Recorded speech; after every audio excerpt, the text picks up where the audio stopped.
subscribe now and press the bell icon. Never miss an update.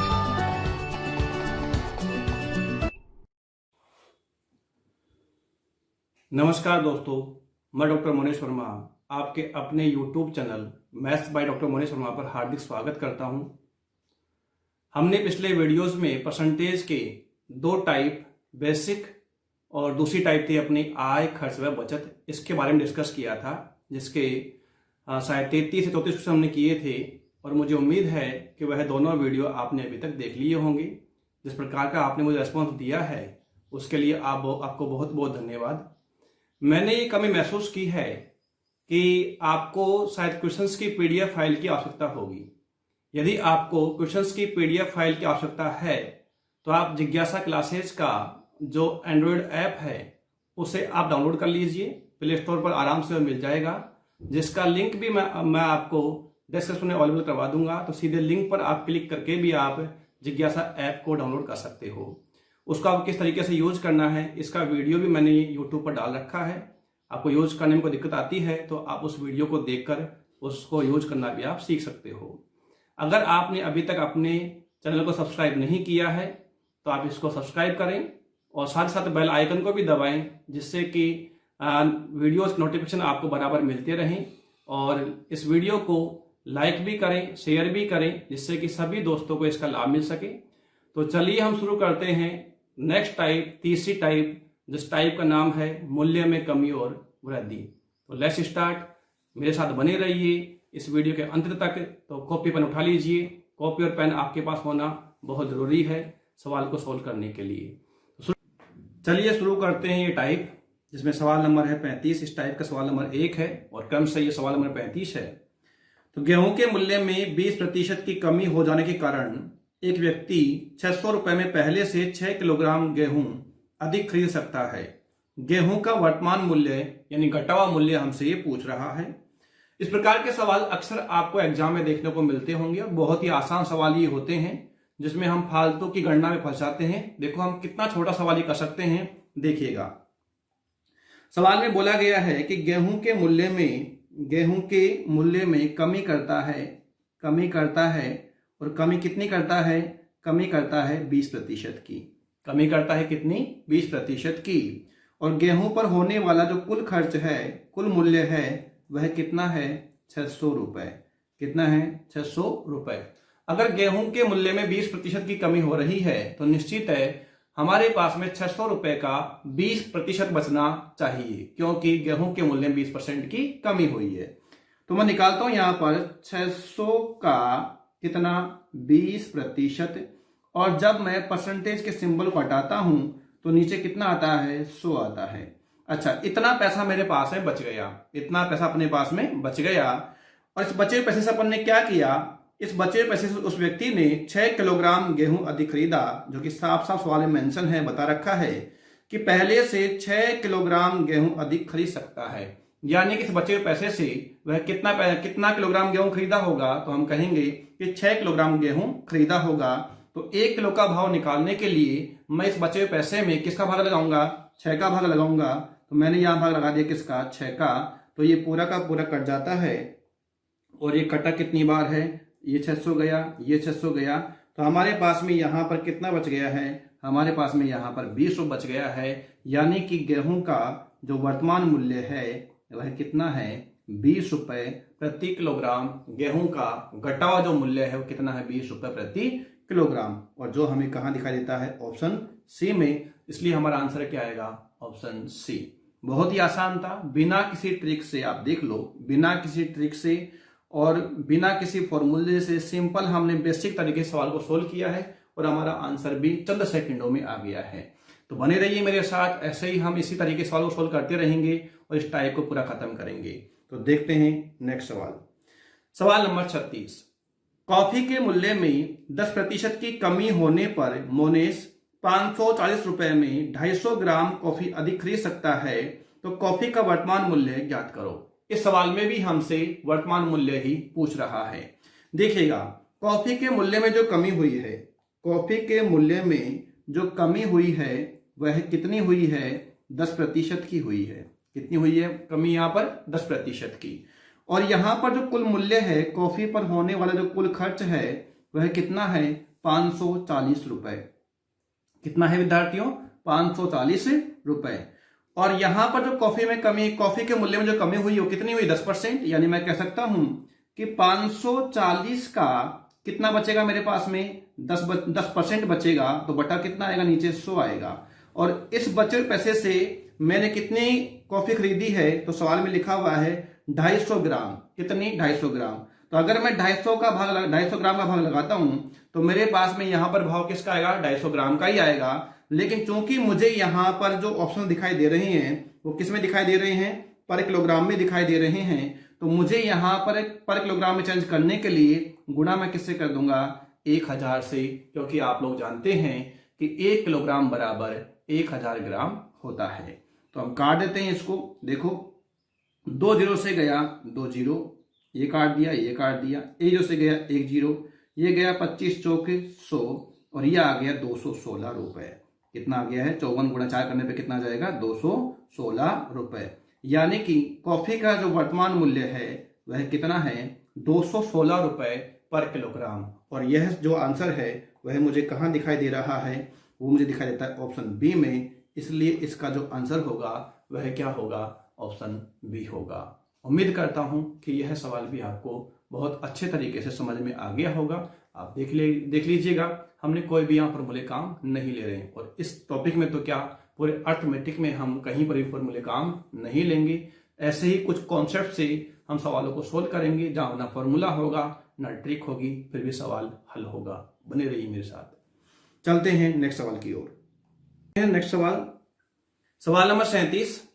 चीनी के मूल्य को 15% कम कर दिया जाए तो एक ग्राहक 1500 रुपए में 9 किलोग्राम चीनी अधिक खरीद सकता है। तो प्रति किलोग्राम चीनी का प्रारंभिक मूल्य निकटतम मूल्य में हमसे पूछ रहा है कि पहले का मूल्य क्या था। अब तक जो हमने सवाल किए हैं उसमें आपने देखा कि वर्तमान मूल्य पूछ रहा था, लेकिन इस सवाल में वह आपसे मूल कीमत की बात कर रहा है। कोई बात नहीं, अभी भी हमारे सवाल करने का तरीका वही रहेगा, बस एक स्टेप हमको आगे जाना है और कुछ भी नहीं करना। तो देखिएगा, सवाल में दिया गया है कि चीनी के मूल्य में जो कमी होती है, चीनी के मूल्य में जो कमी हो रही है वह कितनी हो रही है, 15%। कितनी हो रही है, 15%। और इस पर जो खर्चा है, कुल खर्चा, चीनी पर होने वाला जो कुल खर्च है वह कितना है, 1500 रुपए। चीनी पर होने वाला कुल खर्च है 1500 रुपए। तो इतना तो आप समझ गए होंगे आप दो सवाल से कि अगर चीनी के भाव में 15% की कमी हो रही है तो हमारे पास में कुल खर्च का 15% बचेगा, और वह कितना है, 1500 रुपए। तो मैं लिख देता हूं यहां पर 1500 का कितना प्रतिशत है, 15%। तो नीचे कितना आ जाएगा, 100 आ जाएगा। इससे मेरे पास में क्या आ जाएगा, 1500 का 15%, जो हमारे चीनी के भाव में कमी होने के कारण बचत होगी, वो चीज है। लेकिन इस पैसों को हमने रखा नहीं, इस पैसे से हमने क्या किया है, 9 किलोग्राम चीनी खरीदी है। कितने किलोग्राम, 9 किलोग्राम। यानी कि इस पैसे से कितने किलोग्राम चीनी आई होगी, 9 किलोग्राम आई होगी। तो 1 किलोग्राम का भाव निकालने के लिए मैं किसका भाग लगाऊंगा, इसमें 9 का भाग लगाऊंगा। तो इस गणना से मेरे पास में क्या आएगा, इस गणना से मेरे पास में वर्तमान मूल्य आएगा। लेकिन क्या सवाल में हमसे वर्तमान मूल्य पूछा है, नहीं। तो हम इसकी गणना नहीं करेंगे। बस यही फर्क होता है, हम करते क्या है, गणना पे गणना करते जाते हैं और सवाल में समय देते जाते हैं। जबकि गणना क्या है, गणना आपको एक साथ करनी है। आपको एक इक्वेशन तैयार करनी है और इक्वेशन को एक साथ सोल्व करना है, जिससे कि बार बार गणना करने का जो समय जो लगता है वो हमारा कम हो जाए। तो जो चीज हमसे पूछी हम उसके बारे में डिस्कस करेंगे, तभी गणना करेंगे, तभी हम कैलकुलेशन करेंगे। तो सवाल में स्टार्टिंग में कहा था कि चीनी के मूल्य में जो कमी हो रही है वह कितनी हो रही है, चीनी के मूल्य में कमी हो रही है 15% की। कितने की हो रही है, 15% की, जिसका मतलब होता है 15/100। और 15/100 को जब मैं इसको सरल करता हूँ, सोल्व करता हूँ, तो आता है 5 तिया 15 और 20 पंजे 100। यानी कि अगर चीनी का मूल्य कितना है, 20 रुपए, तो अब घटकर कितना हो गया होगा, 17 रुपए। यदि चीनी का पहले का मूल्य कितना था, 20 रुपए, तो अब घटकर कितना हो गया होगा, 17 रुपए। तो जब मैं इसको सोल्व करता हूं तो मेरे पास में यहां पर आ जाता है, हाँ, मेरे पास यहां पर आ जाएगा। अगर पहले का मूल्य पूछा है तो पहले का मूल्य ऊपर रहेगा, अगर अब बाद का मूल्य पूछा है तो बाद का मूल्य ऊपर रहेगा। जो चीज हमसे पूछी जाती है उसका मान हमेशा ऊपर रहता है, दूसरा मान नीचे चला जाता है। तो यहां पर हमसे क्या पूछ रहा है, पहले का मूल्य, और वह कितना हमारे हिसाब से 20 रुपए। तो अब कितना बच गया, 17 रुपये बच गया, है ना। तो अब हम काट लेते हैं इसको, ये गया 20 पंजे 100, और यहाँ पर हम देखें तो ये कितना है, 15 15 कितना है, 225 है ये, और ये 9 पंजे कितना है, 45, काट दे कितनी बार गया ये, 5 बार, तो बराबर कितना आ गया, 500/17, बराबर कितना आ गया, 500/17। जब इसको मैं सोल्व करूंगा तो ये आएगा 17 दूनी 34, मेरे पास बच गया 16 यानी कि 160, उसके बाद मेरा 16 नाम 153, और 29 के साथ में मेरे पास में यहाँ पर एक ही ऑप्शन दिखाई देता है। आगे मैं सोल्व नहीं करूंगा, क्यों करें हम भाई, ऑप्शंस की भी हमें हेल्प लेनी है, पूरा आपको समय नहीं देना है, आपको ऑप्शंस को भी साथ में लेकर चलना है। हम यहाँ लिखित एग्जाम नहीं दे रहे हैं, हम यहाँ ऑब्जेक्टिव टाइप का एग्जाम दे रहे हैं, तो आपको ऑप्शंस को भी साथ में रखना है। जैसे ही मेरे को यहाँ दिख गया कि 9 बार भाग जा रहा है, तो आके मैं समय अपना बचा लूंगा। ये चीजें आपको सीखनी है, और ये चीजें आप मेरे साथ रहकर जरूर सीख पाओगे। कहाँ पर समय बचाया जा सकता था इस सवाल में, उन चीजों के बारे में भी हम बात आगे डिस्कस करते रहेंगे। तो जो इसका आंसर आएगा वो अभी आ चुका है, और आंसर कितना आएगा इसका, डी। आप देख सकते हो हमने अभी तक उतना ही काम किया है जितना कि पिछले सवालों में किया था। ना हमने यहाँ कोई फॉर्मूला लगाया है, ना कोई ट्रिक लगाई है, बिल्कुल सिंपल कॉन्सेप्ट हमने लगाया है, और हमारा आंसर बिल्कुल आसानी से, बिना ज्यादा कैलकुलेशन किए, बिना बड़े बड़े कैलकुलेशन में फंसे, आंसर हमारा आ चुका है, और आंसर हमारा ऑप्शन डी। तो आगे बढ़े, देखते हैं नेक्स्ट सवाल। सवाल नंबर 38, चीनी की खपत 57 से ही 1/7% बढ़ जाती है। चीनी की खपत को कितने प्रतिशत कम किया जाना चाहिए ताकि वह में बदलाव न हो। पहले हम इसको बेसिक से देखते हैं, उसके बाद इसको हम एक तरीके से देखेंगे, एक ऐसे तरीके से देखेंगे जिससे कि आपको सवाल बहुत छोटा हो जाएगा और बहुत आसानी से आप सवाल को कर पाओगे। तो देखते हैं इसका पहले बेसिक। तो बेसिक क्या है कि चीनी की कीमत में 57 से ही 1/7% क्या होती है, वृद्धि होती है। चीनी की कीमत में वृद्धि कितने की हुई है, 57 से ही 1/7%, और इसको हम भली बात जानते हैं कितना होता है, 4/7। कितना होता है, 4/7। तो अगर चीनी की जो कीमत है, एक तरफ लिख देता हूं मैं यहां पर कीमत, और एक तरफ है यहां पर खपत, और जैसा कि हम सब जानते हैं कीमत गुणा खपत बराबर क्या होता है, कुल खर्च। कीमत गुणा खपत बराबर क्या होता है, कुल खर्च। ये बात है पहले की, ये जो बात है ये पहले की है, और ये बात अब की यानी वर्तमान की है। ये इसमें हम बात पहले की करेंगे, इसमें अपन बात अब की करेंगे, वर्तमान की करेंगे। तो देखो जो कीमत है पहले की, इसके हिसाब से कितनी रही होगी, 7 रुपए, क्योंकि यहां पर बोल रहा है कि 7 पर कितना बढ़ गया है, 4, तो कितना हो गया, अब कितना हो गया, 11 रुपए। अगर यहाँ खपत पहले, अगर यहाँ कीमत कितनी थी पहले, 7 रुपए, तो अब कितनी है, 11 रुपए। खपत की ये बात नहीं बोल रहा है, खपत के लिए ये नहीं बोल रहा है, खपत आपकी मर्जी, आप कितना भी मान सकते हो। तो क्यों ना हम एक काम करें, 11 और 7 का यहाँ पर क्या ले लें, अपन एलसीएम ले लें, और वह कितना आ गया, 77। तो यहाँ पर कुल खर्च कितना मान लेता हूं मैं, यहाँ पर 77, तो यहाँ खपत कितनी हो जाएगी, 11। यहाँ खपत कितनी हो जाएगी, 11।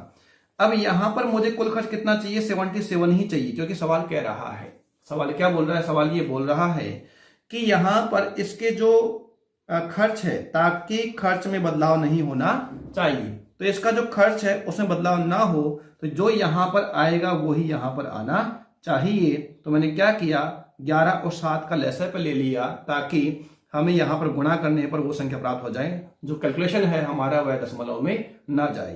तो अगर पहले खपत यहाँ 7 था, यहाँ 77 चाहिए, तो खपत कितनी हो रही थी पहले, 11। अगर खपत पहले 11 हो रही थी और अभी भी खर्चा 77 रुपीज होना चाहिए, लेकिन अब भाव कितना है, 11 रुपए पर किलोग्राम, तो मेरी यहाँ खपत कितनी रही होगी, 7 किलोग्राम। अगर पहले खपत 11 किलोग्राम थी, तो अब खपत कितनी रही होगी, 7 किलोग्राम। अगर पहले भाव 7 रुपए था, तो अब भाव कितना हो गया, 11 रुपए। तो आप चेक कर लीजिए, 7 गुना 11 करने पे कितना आएगा, 77 ही आएगा, और 11 इंटू 7 बराबर कितना आएगा, 77 ही आएगा। तो अगर खपत पहले कितनी थी, अगर खपत यहाँ पहले 11 किलोग्राम थी, तो अब खपत कितनी हो गई है, 7 किलोग्राम। तो कितनी कम करी है हमने यहाँ पर, तो हमारी यहाँ पर जो खपत में कमी हुई है वह 4 किलोग्राम की हुई है, और ये खपत में जो कमी है ये किस पर हुई है, 11 किलोग्राम पर। कमी या वृद्धि हमेशा पहले के मूल्य पर होती है, कमी वृद्धि हमेशा पहले के मान पर होती है। तो पहले का मान यहाँ पर कितना है, 11 किलोग्राम है। तो 11 किलोग्राम पहले खपत है, अब कितनी है, 7 किलोग्राम। तो कमी कितनी की हुई है, 4 की। और 4 की ये कमी किस पर हुई है, 11 पर। गुणा मैं किससे कर दूंगा, 100 से। तो बराबर कितना आ जाएगा, 400/11। और 400 में जब 11 का भाग लगाओगे तो ये आएगा 11 तिया 33, बच गया यहाँ पर 7। उसके बाद में आ गया 11 6 66, फिर बच गया यहाँ पर कितना, 4। फिर वापस आप 3 बार जाएगा, फिर वापस ये 6 बार जाएगा। तो इसका जो आंसर आएगा वो आएगा 36.36%। और वह मुझे कहाँ दिखाई दे रहा है, ऑप्शन ए में। बहुत ही आसानी से, बहुत ही बेसिक तरीके से हमने सवाल को सोल्व कर लिया है और आंसर हमारा आ चुका है 36.36%। देखो जो दूसरा तरीका है, तरीका तो यही है, तरीका तो यही है, कोई अलग तरीका नहीं है। देखो यहां पर मैंने कहा है उसको, इस कॉन्सेप्ट को हम समझते हैं, तरीका यही रहेगा। कॉन्सेप्ट को समझाता हूं, कॉन्सेप्ट है क्या। तो देखो कॉन्सेप्ट क्या है, एक बार मैं इसको पढ़ा देता हूं। देखो कॉन्सेप्ट ये है कि आप सब जानते हैं कि कुल खर्च बराबर होता है कीमत गुणा खपत। कीमत गुणा खपत बराबर क्या हो जाएगा, कुल खर्च।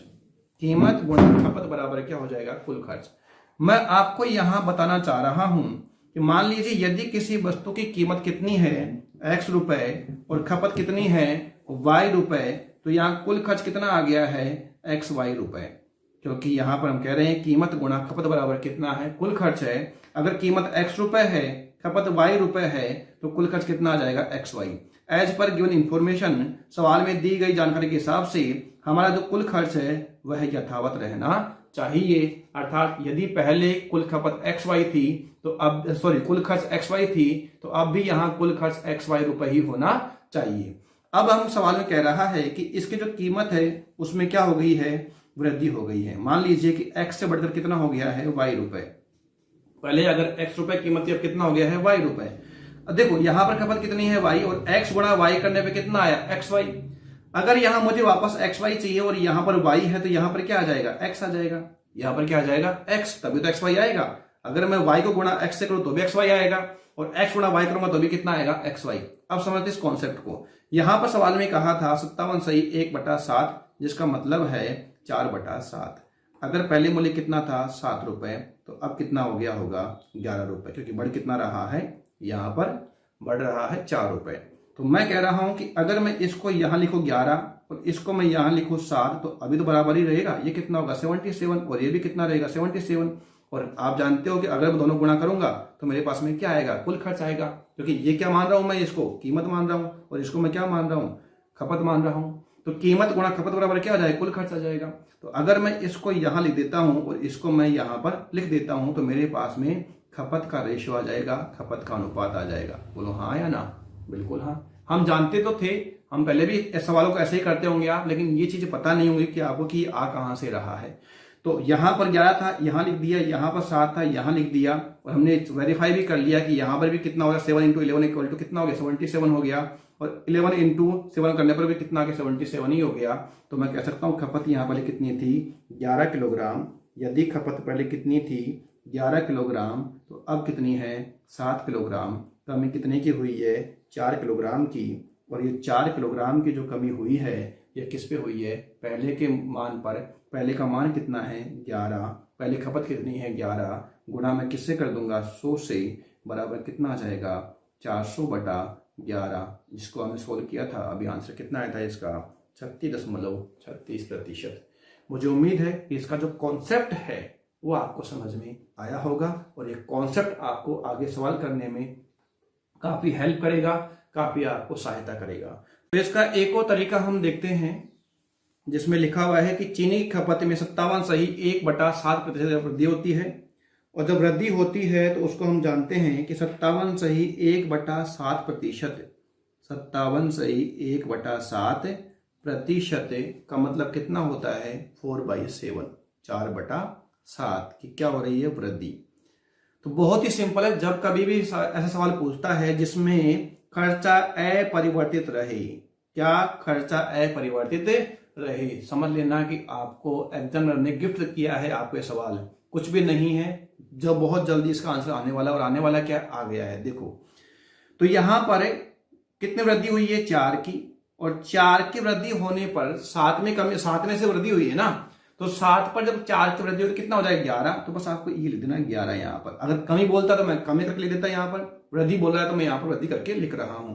और गुणा मैं किससे कर दूंगा 100 से परसेंटेज में कन्वर्ट करने के लिए, बराबर कितना आ जाएगा 400/7, और मेरा आंसर कितना आएगा ये 36.36%। और वह मुझे कहाँ दिखाई देता है, ये मुझे दिखाई देता है ऑप्शन ए में, और ये मेरा क्या होगा आंसर होगा। कितना आसान था, कुछ भी नहीं था। तो जब कभी भी ऐसा आए तो आप कर सकते हो। नेक्स्ट सवाल पे चलते हैं।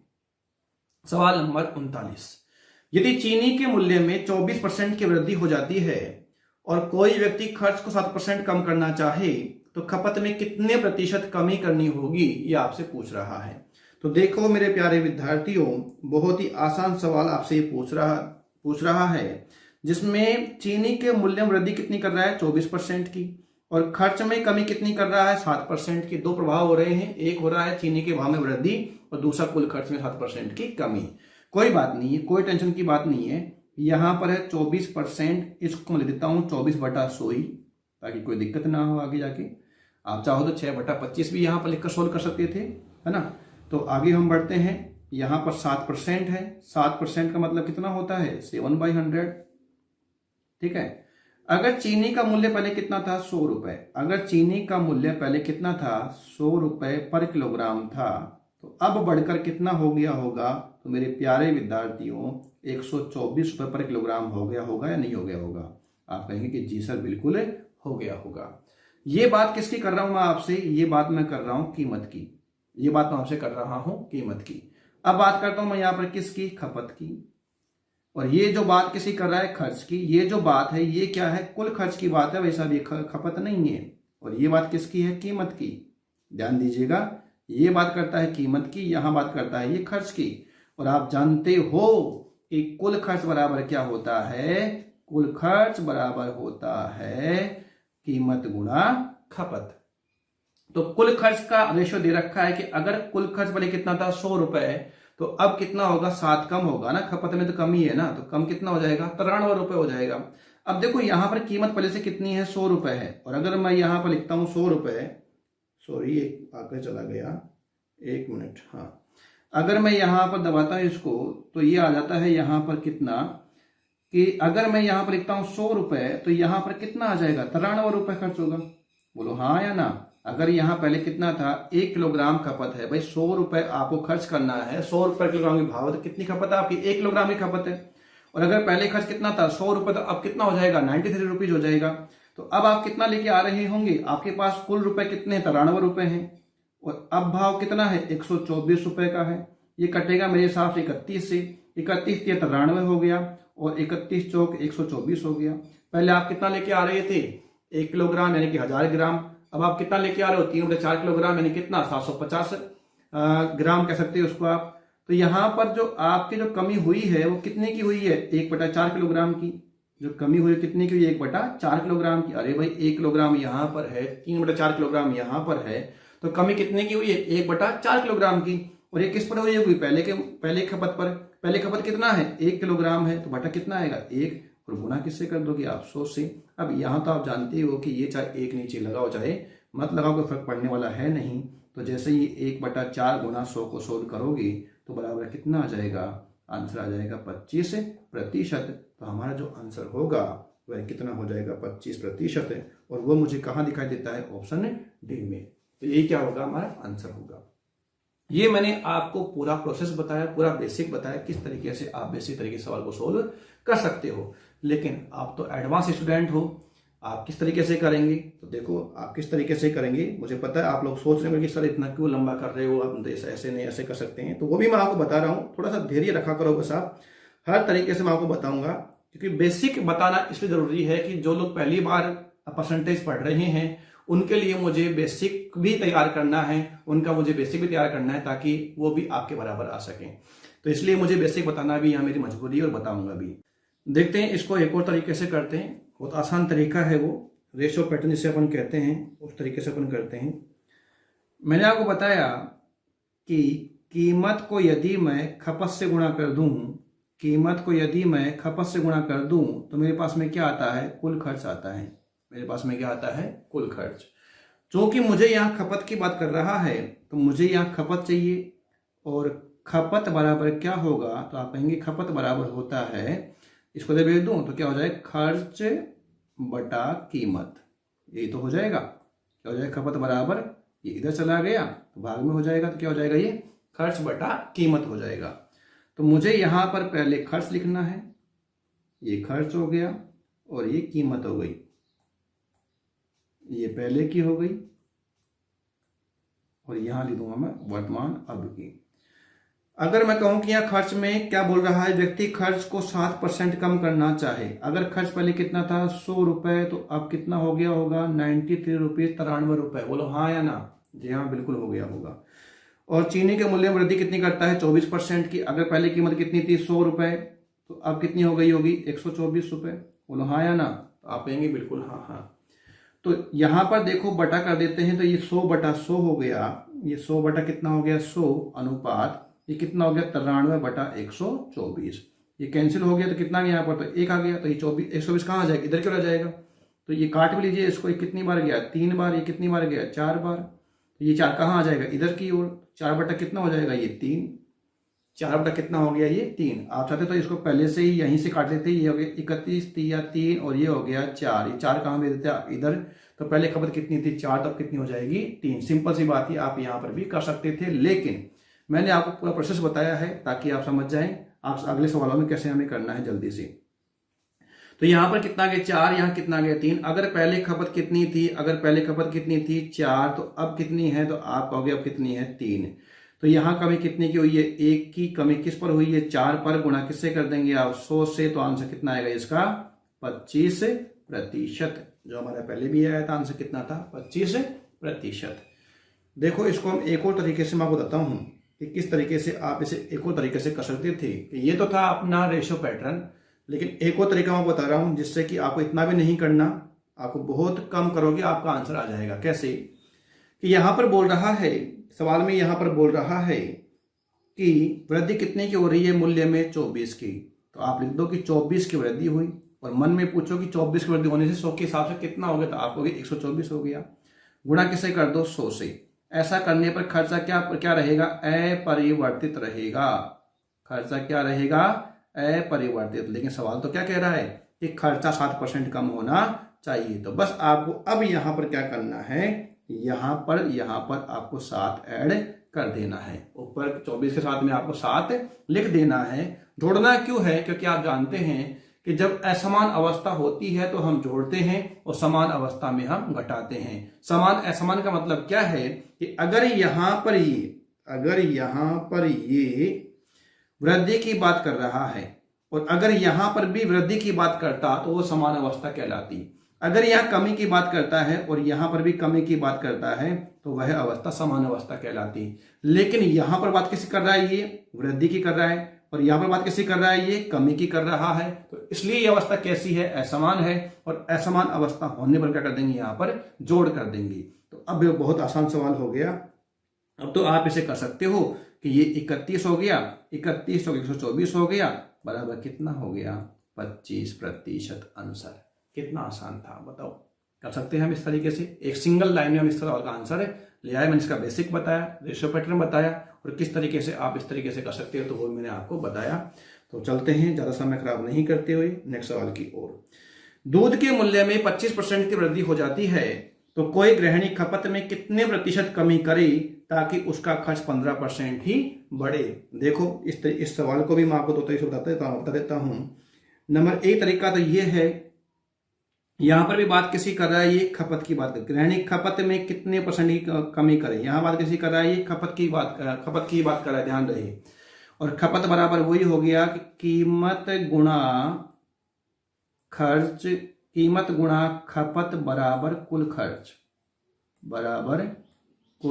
खर्च। तो यहां पर आप कहोगे कि हमें खपत चाहिए तो इसको आप इधर भेज दो तो यहां कीमत आ जाएगी। सिंपल सी बात है। तो यहां पर मैं लिखता हूं क्या? पहले खर्च, फिर क्या लिखेंगे अपन नीचे? कीमत, देखो जो चीज़ यहाँ ऊपर आप उसे ऊपर लिखेंगे, जो चीज़ नीचे उसे आप नीचे लिखेंगे ताकि दिक्कत नहीं आए। उसके बाद में यहाँ पर कितना आ गया है, ये पहले की बात लिख देते हैं यहाँ पर, और यहाँ पर ये अब की बात हम कर देते हैं। तो यहाँ पर पहले खर्च की बात कर रहा है, तो खर्च कितना बढ़ गया 15%। अगर कितना था 100 तो कितना हो जाएगा 115। बहुत आसान। वृद्धि कितनी हो रही मूल्य में 25 की, तो आपका कीमत कितनी थी 100 रुपए, तो कितनी हो गई 125 रुपए। अब मैंने कहा था ये तो कट ही गया, और ये कहाँ चल जाएगा, इधर की ओर चल जाएगा। तो 25 से 5 से काटो इसको, तो ये कितने आ गया 25 5 125 और 23 5 115।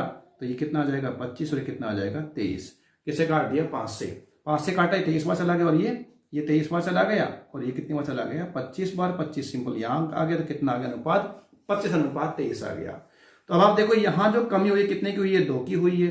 2 की कमी किस पर हुई है 25 पर हुई है। गुणा आप किससे कर दोगे 100 से, आंसर कितना आ जाएगा 8%। तो देखो कितना आसान था, कितना आसान से हम इसको कर लिए हैं। एक तरीका और हम इसको देखते हैं जो मैंने आपको बताया था अभी, तो वो तरीका हम देखते हैं। देखो कि यहाँ पर जो वृद्धि हो रही है कितने की हो रही है 25 की। 25 का कितना हो गया होगा, ये 125 हो गया होगा। गुणा मैं किससे करूंगा 100 से, तो यहाँ पर मुझे क्या प्राप्त होगा, तो आप कहेंगे सर यहाँ पर तो खर्चा अपरिवर्तित होगा, लेकिन सवाल में बोल क्या रहा है खर्चा 15% बढ़ना चाहिए। अब देखो दिमाग लगाओ, यहाँ पर क्या है, ये वृद्धि है, यहाँ पर भी क्या है वृद्धि है। तो यहाँ पर दोनों क्या है समान अवस्था, क्या समान अवस्था, समान अवस्था है। और समान अवस्था है तो मैं यहाँ पर क्या करूंगा, बाकी करूंगा, क्योंकि आपको पता होना चाहिए कि समान अवस्था होने पर क्या करते हैं बाकी। तो यहाँ पर कितना हो जाएगा 15 हो जाएगा, और 25 में से कितना गया 15। तो देखो ये काट दीजिए इसको, कितनी बार गया ये 25 चौक और 25 5। यहाँ कितना बच गया आपके पास में 10, यानी कितनी बार गया ये 2 बार, बराबर कितना आ गया है 8%। तो हमारा आंसर कितना आ जाएगा इसका 8%। कितना आसान था, दोनों तरीके से हमने कर लिया। बहुत आसान तरीके से हमने सवालों को सोल्व किया है। बने रहिए मेरे साथ, ऐसे ही कुछ आसान बिना ट्रिक से और बिना कॉन्सेप्ट से और बिना फॉर्मूले सवालों को सोल्व कर रहे हैं, और देखो आप कितने आसानी से सवाल सोल्व हो जाते हैं। बढ़ते हैं आगे नेक्स्ट सवाल की ओर। चीनी के मूल्य में 20% की वृद्धि हो जाती है तो कोई गृहिणी अपनी खपत में कितने प्रतिशत कमी करे ताकि उसका खर्च केवल 10% ही बढ़े। यहां पर भी बात किसकी कर रहा है, यहां पर भी बात कर रहा है खपत की। और मुझे उम्मीद है कि अब आप आराम से सवाल को सोल्व कर सकते हो, लेकिन फिर भी मैं आपसे साथ में बना हूं। तो देखिएगा आप, कीमत गुणा खपत बराबर हो जाएगा कुल खर्च। कीमत गुणा खपत बराबर क्या हो जाएगा कुल खर्च। वृद्धि कितने की हो रही है 20% की, और यहाँ बात किसकी कर रहा है, बात कर रहा है खपत की। और जैसा कि आपने पहले बताया कि खपत बराबर क्या हो जाएगा, तो खपत बराबर होगा कुल खर्च बटा क्या कर दूंगा मैं यहाँ पर कीमत। तो पहले मुझे यहाँ पर खर्च लिखना है, उसके बाद मुझे नीचे यहाँ कीमत लिखनी है, और खर्च भी मुझे यहाँ पहले का लिखना है, और यहाँ वर्तमान का लिखना है। और परसेंट के लिए बहुत आसान बात है, 20% बोला है और 10% बोला है। खर्च कितना बढ़ गया 10%, तो पहले कितना था 100, अब कितना हो गया 110। गणना 100 पर रखे, बहुत आसान रहेगा। कीमत कितनी बढ़ गई 120, तो यहाँ कितना था 100, तो यहाँ कितना हो गया 120। ये तो कट ही जाता है, आपको पता है, 0 चला गया, 12 कहाँ आ जाएगा यहाँ पर। तो यहाँ कितना आ गया 12, और यहाँ कितना आ गया 11। तो कितना कम हो गया, 1 किस पर कम हुआ 12 पर। गुणा आप किससे कर दोगे 100 से, और ये होता है 12 8 96। कितना बच गया 4 कम 4 दिया 12। तो आंसर कितना जाएगा इसका 8 सही 1/3%, और यही हमारा क्या होगा आंसर होगा। तो देखिएगा आप इस तरीके से हम इसको आगे एक तरीके से और सवाल को सोल्व कर सकते हैं। वो तरीका भी मैं आपको बता देता हूँ साथ के साथ। देखो बहुत आसान है, ज़्यादा कुछ भी नहीं करना आपके प्रश्नों में। सवाल में कहा गया है वृद्धि कितने की हो रही है 20% की, तो वृद्धि 20% की हुई। कितना हो गया 120, गुणा किससे कर दोगे आप 100 से। वृद्धि हो रही कितना कर दोगे -10 कर दोगे, तो ये गया कितना 10, 10 से क्या गया 0, कितना हो गया 100/12, और 100/12 का मतलब कितना होता है 8 सही 1/3%। कितनी सी जगह हमने सवाल को सोल्व कर दिया, आप खुद देख सकते हो कितना आसान था, कितना आसान है अगर हम इस तरीके के सवालों को सोल्व करें तो चलते हैं नेक्स्ट सवाल की ओर। अगला सवाल आपके सामने ये रहा, और मुझे पता है कि अब आपको कॉन्फिडेंस बढ़ रहा होगा और अब आप इंतजार कर रहे होंगे नेक्स्ट सवाल की, ताकि वो सवाल खुद से ट्राई करें। तो करिए आप इस सवाल को जल्दी से ट्राई करें और मुझे आंसर बताएं क्या इसका आंसर होगा। दूध के मूल्य में 25% वृद्धि हो जाती है तो कोई व्यक्ति खपत में कितने प्रतिशत कमी करे ताकि खर्च में 5% कमी भी हो जाए। देखो बहुत आसान, बहुत ही आसान।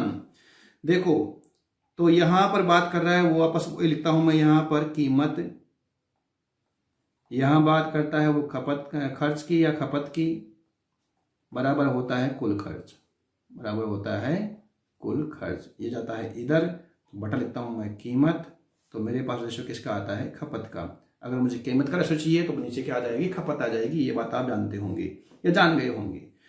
तो यहां बात करते हैं अपन किसकी, खर्च की, यहां बात करते हैं कीमत की, यहां बात करते हैं पहले, यहां बात करते हैं वर्तमान अब। तो वृद्धि हो रही है किसमें, खर्च में, कमी हो रही है। कमी कितने की हो रही है, 5% की। कोई टेंशन की बात नहीं है। ये 100 था, बताओ कितना हो गया, 95। वृद्धि हो रही कितने की, 25% की। कितना था, 100, कितना हो गया होगा, 125। अरे हाँ या ना, आप कहेंगे हाँ। अब काट दो, 19 5 95 और 25 5 125। 25 कहाँ चल जाएगा, यहाँ पर, तो यहाँ कितना आएगा 25 और यहाँ कितना आएगा 19।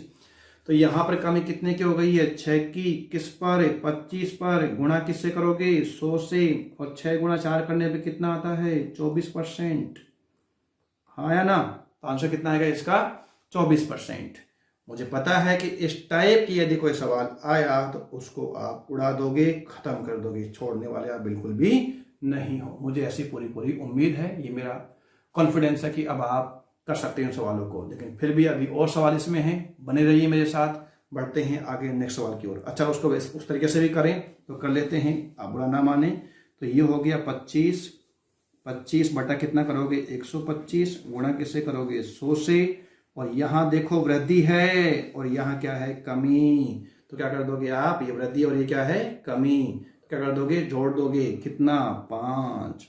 तो ये गया कितनी बार, 4 बार। ये गया कितनी बार, 5 बार। ये गया कितनी बार, 6 बार। और 6 चौक कितना हो गया, 24। आंसर। अरे कितना आसान है। अगर हम इस तरीके से करें तो सवाल क्यों सॉल्व नहीं होंगे, होंगे, निश्चित रूप से होंगे। लेकिन हमें ये तरीका आना भी तो चाहिए ना। तो मुझे पता है कि अब आप ये तरीका सीख गए होंगे। बढ़ते हैं आगे नेक्स्ट सवाल की ओर। तो देखते हैं सवाल नंबर 43। चीनी के मूल्य में 25% की वृद्धि हो जाती है तो एक परिवार अपना खर्च यथावत रखने के लिए 10 किलोग्राम चीनी कम खरीदता है, तो परिवार की मूल खपत ज्ञात करो। बहुत ही आसान सवाल है, बहुत ही आसान। देखते हैं हम इस सवाल को, क्या है कि यहां पर बात कर रहा है कीमत की, यहां पर बात कर रहा है किसकी, कीमत की। ये बात है पहले की और ये बात है अब की, यानी वर्तमान की। देखो यहां पर क्या बोला है कि खर्च यथावत रहे। क्या खर्चा यथावत रहे, तो याद करो वो XY वाला, यदि उस कीमत x है तो खपत y, तो बराबर कितना होगा, XY। इसका मतलब उसका रेशो क्या हो जाएगा, खपत का रेशो कीमत के रेशो का उल्टा हो जाता है, क्योंकि यहाँ एक ही रेशो दे रखा है, एक ही बात कर रहा है ये। तो चीनी के मूल्य वृद्धि कितनी हो रही है, 25% की। 25% का मतलब होता है, आप सब जानते हैं, 25/100 यानी कितना हो गया, 1/4। अगर कीमत पहले कितनी थी, 4 रुपए, तो अब कितनी हो गई होगी, 5 रुपए, बढ़ी है ना। तो खपत का रेशो इसका उल्टा होगा, उल्टा यानी कितना हो जाएगा, 5:4 हो जाएगा, 5:4 हो जाएगा। अगर पहले खपत 5 किलोग्राम थी उस व्यक्ति की, तो अब कितनी है, 4 किलोग्राम। कमी कितने की हो रही है, यहाँ पर 1 की। हमारे हिसाब से सवाल में 1 बराबर कितना दे रखा है, 10। अगर 1 बराबर 10 है तो आप बताओ 5 बराबर कितना हो जाएगा, 50 किलोग्राम। यानी चीनी की खपत जो थी, मूल खपत जो कितनी थी, 50 किलोग्राम। कितना आसान था। इस तरीके से भी कर सकते थे अपन, कैसे कि 25% की वृद्धि हुई, बटा कितना करते आप, 100, गुणा किससे करते, सॉरी 125 करते, वृद्धि हुई तो 125 आ जाएगा यहाँ पर, गुणा किससे कर दोगे आप, हाँ जी, एक बार 25 था, यहाँ पर हो गया 125, गुणा किससे कर दोगे आप, 100 से। तो यहाँ पर कितना आ जाएगा, 20%। 20% का मतलब क्या होता है, 1/5। अगर आपकी खपत कितनी थी पहले, 5, तो आप यहाँ वृद्धि कितनी कर रहे हो, कमी कितनी कर रहे हो, 1 की। 1 बराबर कितना है, 10, तो 5 बराबर कितना हो जाएगा, 50। सिंपल। दोबारा देख लो ये कि अगर वहां पर 25% की वृद्धि हुई है तो 25 से बढ़कर कितना हो गया होगा, 125 हो गया होगा। 25 से बढ़कर कितना होगा, 125, गुणा किससे कर दिया मैंने 100 से, परसेंटेज कितना आ गया 20% की मुझे क्या करनी पड़ेगी, कमी करनी पड़ेगी। 20% की मुझे खपत में कमी करनी पड़ेगी। और 20% का मतलब क्या होता है, फ्रैक्शन क्या होता है 1/5, यानी 1/5 की मुझे कमी करनी पड़ेगी। अगर मेरी मूल खपत कितनी है 5, तो कमी कितनी करनी पड़ेगी मेरे को 1 की, और 1 किसके बराबर था 10 के बराबर था, तो 5 किसके बराबर हो जाएगा 50 के बराबर हो जाएगा। अगर मुझसे पूछता अभी खपत कितनी है, तो भाई साहब 5 में से 1 की तो कमी कर रहा है ना, तो खपत कितनी कर रहा होगा 4 की, 1 बराबर कितना था 10, तो 4 बराबर कितना हो जाता 40। तो मेरा आंसर 40 नहीं, यहाँ पर कितना होगा 50 किलोग्राम। यही मेरे सवाल का आंसर होगा। 2 तरीके से मैंने बता दिया, बहुत आसान था। आगे बढ़ते हैं नेक्स्ट सवाल की ओर। सवाल नंबर 44। दाल के मूल्य में 32% की वृद्धि के कारण एक व्यक्ति अपनी खपत में इस प्रकार कमी करता है ताकि उसके खर्च में केवल 10% वृद्धि हो। यदि मूल्य बढ़ने के पश्चात वह 125 किलोग्राम दाल का उपभोग करता है, तो ज्ञात कीजिए प्रारंभ में उसने कितने किलोग्राम दाल का उपभोग किया था। देखो बहुत ही आसान है, बहुत ही आसान है, आप इसे कर सकते हो अब तो आराम से। यहां पर मैं बात करता हूं किसकी, यहाँ दोनों चीज ये बोल रहा है, 32% की बात कर रहा है, 10% की बात कर रहा है ये, तो मुझे लिखना पड़ेगा कीमत गुणा खपत बराबर कुल खर्च। कीमत गुणा खपत बराबर कुल खर्च। मुझे क्या चाहिए यहाँ पर, मुझे उपभोग की बात कर रहा है, तो खपत को मैं यहीं पर रखूंगा, इसको मैं इधर भेजूंगा, तो यहाँ पर क्या आ जाएगा कुल खर्च बटा कितना कर दूंगा कीमत। तो यहाँ पर मैं खर्च लिखता हूं, नीचे मैं कीमत लिखता हूं। यहां पहले की बात कर लेते हैं और यहां अब की बात कर लेते हैं। तो 32% वृद्धि के कारण किसमें, मूल्य में, अगर मूल्य पहले कितना था 100, तो बढ़कर कितना हो गया होगा 132 हो गया होगा। और ताकि उसके खर्च में केवल 10% वृद्धि हो, 10% की वृद्धि हो। खर्च पहले कितना था 100, तो अब कितना 110 हो गया होगा। तो आप जानते हैं 100 से 100 क्या हो गया कैंसिल, तो यहाँ पर कितना हो जाएगा 132। अब ये काट सकते हो आप 11 से, ये कितनी बार गया 12 बार, और ये कितनी बार गया 10 बार। और काट लो, तो काटने पे कितना आ जाएगा, ये 6 आ जाएगा, और ये कितना आ जाएगा 5 आ जाएगा। अगर पहले खपत कितनी थी 6, तो अब कितनी है 5।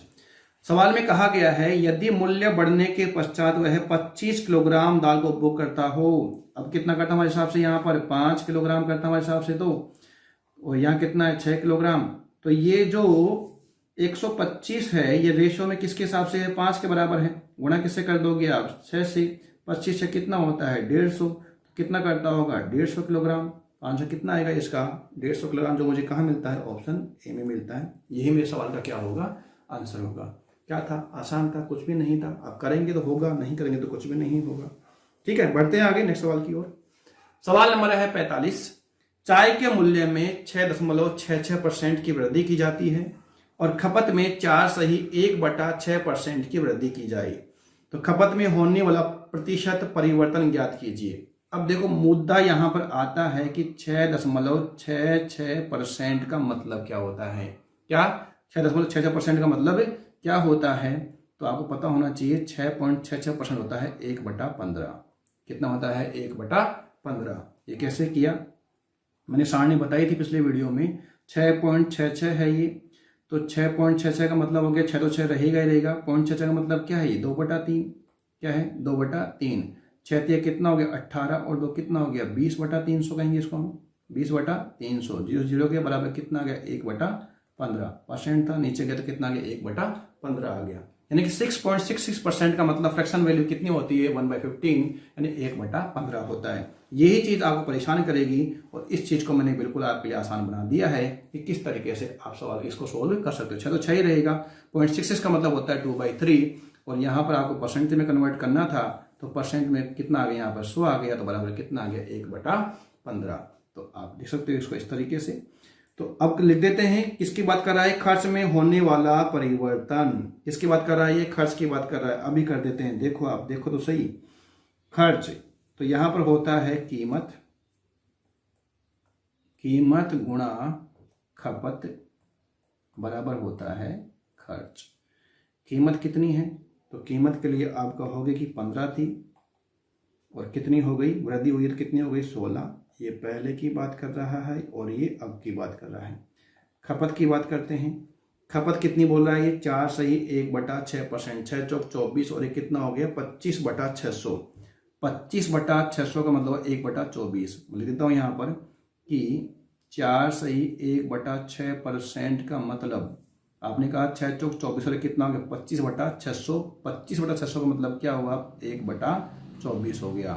तो यहाँ पर कितना, अच्छा ये क्या कर रहा है वृद्धि कर रहा है, तो यहाँ पर कितनी थी 24, तो यहाँ कितनी हो गई है 25 हो गई है। ठीक है, अब बात करता है यहाँ पर ये खर्च के अनुपात की। तो जो कट रहा है उसे अपने काट देते हैं। देखो वैसे भी काटना ही है बाद में, तो यहाँ कितना आ गया 5 तिया 15 और 5 5 25, ये कितनी बार गया 8 दूनी 16 और 8 तिया 24, तो 3 तक कितना आ गया 9 और ये कितना आ गया 10। तो यहाँ पर था 9, यहाँ कितना हो गया 10, तो वृद्धि कितने की हुई है 1 की, किस पर हुई है 9 पर, गुणा आप किससे कर दोगे 100 से, तो बराबर कितना आ जाएगा 11 सही 1/9%, जिसका मतलब होता है 11.11%। और ये मुझे कहाँ दिखा देता है ऑप्शन सी में, यही मेरा क्या होगा आंसर होगा। दोबारा एक बार देख लो इस सवाल को, देखो 6.66% की फ्रैक्शन वैल्यू कितनी आ गई 1/15 आ गई, और 4 से यानी 4 से 1/6% की फ्रैक्शन वैल्यू कितनी आ गई 1/24 आ गई। 6 तो 24 25 हो गया, 25/600 का मतलब कितना हो गया 1/24 हो गया, यानी कि 600 में किसका भाग दिया हमने 25 का, तो आ गया 1/24। उसके बाद हमने कीमत लिखा, खपत लिखा और खर्च लिखा। ये पहले की कीमत है, तो पहले की कीमत कितनी है यहाँ पर, तो 15 थी, अब कीमत कितनी हो गई है 16 हो गई है। पहले खपत कितनी थी 24, अब बढ़ कितनी हो गई है 25। यहाँ जितना कट सकता था उतना हमने काट लिया, क्योंकि वैसे भी आगे जाके ये खर्च का क्या आ जाएगा हमारे पास अनुपात आ जाएगा, जो कट जाएगा अनुपात काटने में कितना आ गया ये, तो ये आ गया 9:10। अगर पहले खर्च कितना था 9 रुपए, तो अब कितना है 10 रुपए, तो कितना बढ़ गया 1 किस पर बढ़ गया 9 रुपए पर, गुणा किसे कर दिया 100 से, आंसर कितना आ गया है 11.11%। तो यही क्या होगा हमारा इस सवाल का आंसर होगा, ऑप्शन सी होगा। आगे बढ़ते हैं नेक्स्ट सवाल। सवाल नंबर 46, चावल की कीमत में 35% गिरावट आती है, ज्ञात करें उतने ही रुपए में चावल की कितनी अतिरिक्त मात्रा खरीदी जा सकती है जो पहले 104 किलोग्राम चावल खरीदने के लिए पर्याप्त था। तो देखो अब यहाँ पर भी बात किसकी कर रहा है, ये खपत की बात कर रहा है। किसकी बात कर रहा है, ये खपत की बात कर रहा है। और अगर खपत की बात कर रहा है तो देखो आप जानते हो कि कीमत गुणा खपत बराबर कुल खर्च। कीमत में क्या हुई है गिरावट आई है, और गिरावट कितनी आई है 35% की, और 35% का जो फ्रैक्शन होगा वो कितना होगा, तो आप कहोगे कि ये हो जाएगा 7 पंजे 35 और 20 पंजे 100। तो ये कितना आ गई यहाँ पर, इसकी जो कीमत है अगर पहले कितनी थी 20, तो अब कितनी हो गई है 13। अगर पहले थी 20 तो अब कितनी हो गई है 13। अब यहाँ पर बात कर रहा है उतने ही रुपए में, सारा खेल किसका सवाल में लैंग्वेज का है, उतने ही रुपए में। इसका मतलब खर्च क्या है बराबर है, और यदि खर्च बराबर है तो यहाँ पर ये क्या हो जाएगा, यहाँ चल जाएगा, ये कहाँ चल जाएगा, यहाँ पर उल्टा हो जाएगा। यहाँ पर कितना आ जाएगा 13 और यहाँ कितना आ जाएगा 20। ठीक है, तो अगर उसकी खपत पहले कितनी थी 13 यूनिट, अगर उसकी खपत पहले कितनी थी भाई 13 यूनिट थी, तो अब कितनी है 20 यूनिट है, 20 इकाई है। तो यहाँ पर सवाल के हिसाब से जो पहले 104 किलोग्राम, क्या लिखा हुआ है 104 किलोग्राम, यानी कि 104 किलोग्राम किसके बराबर है 13 के बराबर है। किसके बराबर है 13 के। और यहाँ पर सवाल में गलती जो होगी, गलती क्या होगी कि आप यहाँ गुणा किससे कर दोगे, गुणा कर दोगे 20 से, और 20 से गुणा करने पर बराबर कितना है 160 किलोग्राम, और जो आपको विकल्प में कहीं मिलेगा नहीं। लेकिन 160 किलोग्राम तक क्या है, ये आपकी कुल खपत है, ये क्या है आपकी कुल खपत है। और पूछ क्या रहा सवाल में आपसे, देखो लैंग्वेज फिर क्या लिखा है, अतिरिक्त मात्रा, क्या बोला है अतिरिक्त मात्रा। तो आपको 160 में से बाकी करना पड़ेगा 104 की, तो बराबर कितना आ जाएगा 56 किलोग्राम। तो इसका जो आंसर होगा वो 160 नहीं 56 किलोग्राम होगा। अगर ऑप्शन में कहीं पर 160 भी दिया हुआ होता तो हम गलती से इस पे भी टिक मार सकते थे, ये गलती हमसे हो सकती थी। तो आप सीधा कैसे करते, तो सीधा ऐसे करते कि 104 किसके बराबर 13 के बराबर, गुणा आप सीधा किससे करते हैं, यहाँ पर देखो अंतर कितने का है 7 का, यहाँ कितना है 20, यहाँ कितना है 13, तो अंतर कितने का है 7 का। तो सीधा आप गुणा किससे करते 7 से, 13 8 104 और 8 7 56, आंसर कितना आता है इसका 56 किलोग्राम।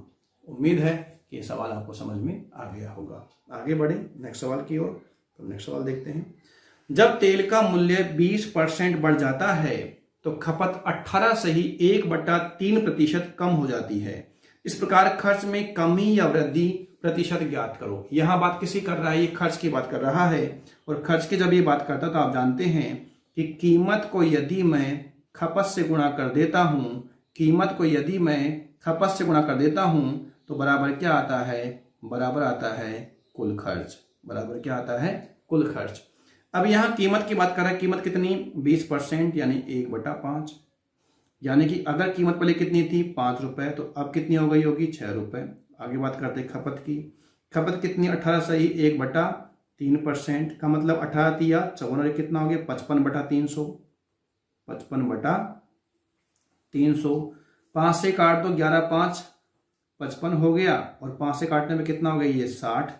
अगर उसकी खपत पहले कितनी थी 60, अगर उसकी खपत पहले कितनी थी 60 तो कम कर रहा है तो अब कितनी रह गई होगी 49। अब कितनी रह गई होगी ये 49 रह गई होगी। अब काट दो कितनी बार गई है 10 बार गया तो कुल खर्च यहाँ कितना आ गया 50 और यहाँ कितना रह गया 49। तो यहाँ कमी कितने की हुई है, एक की कमी किस पर हुई है 50 पर। अब गुणा किससे कर दोगे 100 से तो आंसर से कितना आ जाएगा 2% क्या हो जाएगी। अब देखो 2% कमी भी है और 2% वृद्धि भी है तो हमारा आंसर क्या आएगा 2% की कमी है, क्योंकि 50 से क्या हुआ है 49 हुआ है तो आंसर क्या आएगा 2% की कमी। कितना आसान था, देखो आप बढ़े आगे। उम्मीद करता हूं कुछ भी नहीं सवाल इसमें समझ में आया होगा। आगे बढ़ते हैं नेक्स्ट सवाल की ओर। जब किसी वस्तु की कीमत में 35% की कमी की गई तब उसकी बिक्री में X% की वृद्धि हुई। यदि राजस्व प्राप्ति में 17% की वृद्धि होती है तो X का मान क्या होगा। हमसे X का मान ये पूछ रहा है। देखो मेरे प्यारे विद्यार्थियों, आप समझने की कोशिश करो, समझ में आपको आ रहा है। 35% बराबर कितना होता है, तो आप कहोगे कि सर ये होता है 7/20। कितना होता है 7/20 होता है। एक बात करता है राजस्व प्राप्ति की और आप यहां बात कितनी कर रहे हैं 17% की बात कर रहा है। 17% तो ये होता है 17/100, यही होता है ये। तो राजस्व की प्राप्ति का मतलब होता है कुल यहां पर बिक्री कितनी हुई। तो भाई साहब राजस्व की जो प्राप्ति होती है वो प्राप्ति कैसे होती है, तो आप कहोगे कि एक वस्तु की कीमत और कितने लोग उसका उपभोग कर रहे हैं यानी खपत की बात आप करोगे तो बराबर क्या प्राप्त हो जाएगा हमको, राजस्व की बात हो जाएगी। और यहाँ बात किसकी कर रहा है, खपत की बात कर रहा है। किसकी बात कर रहा है ये, खपत की। तो खपत के लिए वापस ही हो जाएगा कि राजस्व बटा क्या कर दोगे आप, कीमत। क्या कर दोगे, राजस्व बटा कितना हो जाएगा यहाँ पर, कीमत, बराबर अनुपात किसका आ जाएगा, खपत का आ जाएगा। राजस्व कितना बोला गया यहाँ पर, राजस्व कह रहा है कितना था 100, तो वृद्धि होकर कितना हो गया 117 हो गया। कितना हो गया है 117, राजस्व की बात कर रहा है ये। और कीमत कितनी बता रहा है ये, कमी कर रहा है। पहले कितनी थी 20 तो अब कितनी रह गई होगी, 7 कम करने पर 13। कितना हो जाएगा 13। अब आप देखो ये कितनी बार गया आपका, काट दीजिए इसको तो ये हो जाएगा आपका 13 एकम 13 और 13 नाम 117 और ये 20 पंजे 100। तो यहाँ पर कितना आ गया है 5:9 आ गया है। तो इसका रेशियो कितना आ गया है 5:9 आ गया, 5:9 आ गया है। तो ये कितना बढ़ गया है 4 बढ़ गया है। और 4 किस पे बढ़ गया है 5 पर, गुणा किससे कर दोगे आप 100 से। तो आंसर कितना आ जाएगा इसका 80%। कितना आसान सवाल था। तो आंसर कितना आएगा 80% की क्या आ जाएगा, इसकी वैल्यू ये 80% की क्या हो रही है, वृद्धि हो रही है। हम इसको कुल इफेक्टिव से भी कर सकते थे, किस तरीके से करते हैं वो आप देखो कैसे करेंगे हम। आप सब लोग जानते हैं वो तरीका, देखो क्या है वो, रामबाण जिसे हम कहते हैं कि plus minus x plus minus y plus minus x y upon 100। इससे हम क्या निकाल सकते हैं, टोटल प्रभाव निकाल सकते हैं। पहली क्या हुई, यहाँ पर कमी हुई है। कमी कितने की हुई है 35 की, तो क्या आ जाएगा -35। उसके बाद में यहाँ क्या बोल रहा है, वृद्धि बोल रहा है। वृद्धि कितने की 17 की, तो यहाँ पर क्या आ जाएगा, सॉरी यहाँ पर ये तो कुल प्रभाव है ना, यहाँ कितना है X%, तो यहाँ पर क्या आ जाएगा, वृद्धि है तो प्लस X आ जाएगा। ये आ जाएगा -35 गुणा X हो जाएगा ये, बटा कितना कर दोगे यहाँ पर 100 और बराबर कितना आ जाएगा 17 आ जाएगा, क्योंकि कुल प्रभाव कितना पड़ रहा है यहाँ पर 17 का पड़ रहा है। तो ये आ जाएगा ये 3500 जब इधर जाएगा ये 100 से इधर भी हो जाएगा, इससे भी गुणा होगा, ये ध्यान रही। तो ये होगा 3500 तो उसको उधर भेज देंगे। 1700 ये रहा, 1700 और 3500 कितना हो गया, 1700 7 5200 हो गया। 1700 और 3500 कितना हो गया 5200 हो गया। ये 100x है, 100x में से कितना गया 35x, कितना बच गया 65x बच गया। तो यहां पर आ गया है 13 एकम 13 पंजे 65 13 पंजे 65 और 13 चौके 52, तो ये 5x बराबर 400, तो x बराबर कितना आ जाएगा 80% आ जाएगा। x की वैल्यू कितनी आ जाएगी 80% आ जाएगी। हमारा आंसर क्या होगा इसका 80% होगा। ठीक है, ये अपन ने रामबाण विधि से भी कर लिया है, कुल इफेक्टिव प्रभाव से भी कर लिया है, तो आप इस तरीके से भी कर सकते थे। सवाल नंबर है 49। पिंक स्क्वायर मॉल के सिनेमा हॉल के टिकट मूल्य में 1% की कमी कर दी गई। सीटों की संख्या बढ़ाए जाने के कारण कुल राजस्व में तर्राशी सही 1/3% की बढ़ोतरी हुई। यदि वर्तमान में सीटों की संख्या 1350 है तो ज्ञात कीजिए कि कितनी सीटें बढ़ाई गई। तो देखो मेरे प्यारे विद्यार्थियों, आपको ये पता होना चाहिए कि जो सिनेमाघर की राजस्व की जो प्राप्ति होती है वह कैसे होती है। तो आप कहेंगे कि सर एक टिकट की मूल्य को यदि दर्शकों की संख्या से गुणा कर दिया जाए तो वह उसकी कुल आय होगी। एग्जाम्पल के तौर पर हम देखें तो एक टिकट का मूल्य 200 रुपए है और देखने वाले दर्शकों की संख्या 100 है, तो आप कहोगे कि यहाँ पर कुल कितनी हो जाएगी 20,000 हो जाएगी। 200 गुणा किससे कर दिया हमने 100 से, तो बराबर कितना आ गया 20,000। उस सिनेमा घर की कुल आय कितनी है उस दिन की 20,000 रुपए है।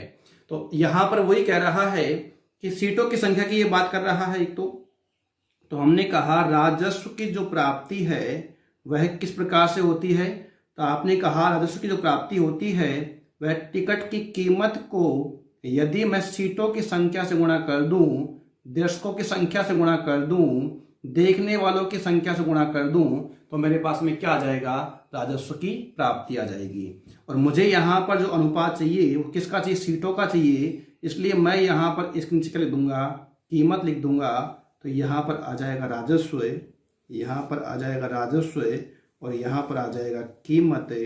ठीक है, यहाँ पर हम बात कर रहे हैं किसकी पहले की और यहाँ पर हम बात कर रहे हैं अब की। तो यहाँ पर राजस्व की जब बात कर रहा है तर्राशी सही 1/3% की ये बात करता है। इसका मतलब हो गया कि 8 या 24 240 और 3 या 9 249 और 1 250 बटा कितना कर दोगे 300 बराबर कितना आ जाएगा 5/6।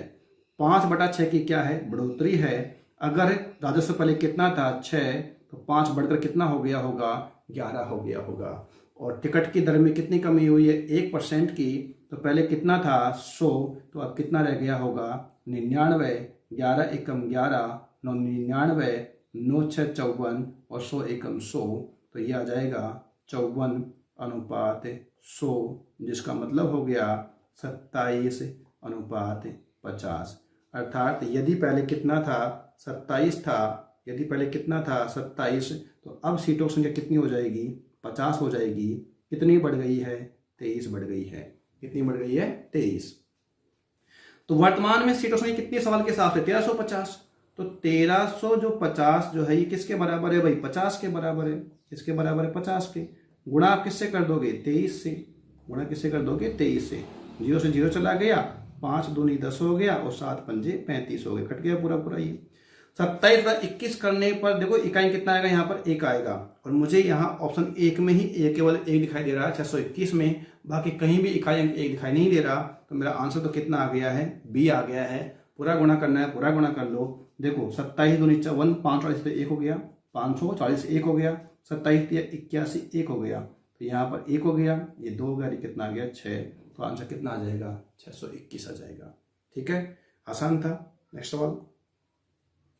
एक निश्चित अवधि के दौरान एक शहर में खाद्यान्न उत्पादन में 40% की वृद्धि हुई और प्रति व्यक्ति खाद्यान्न उत्पादन में 27% की वृद्धि हुई।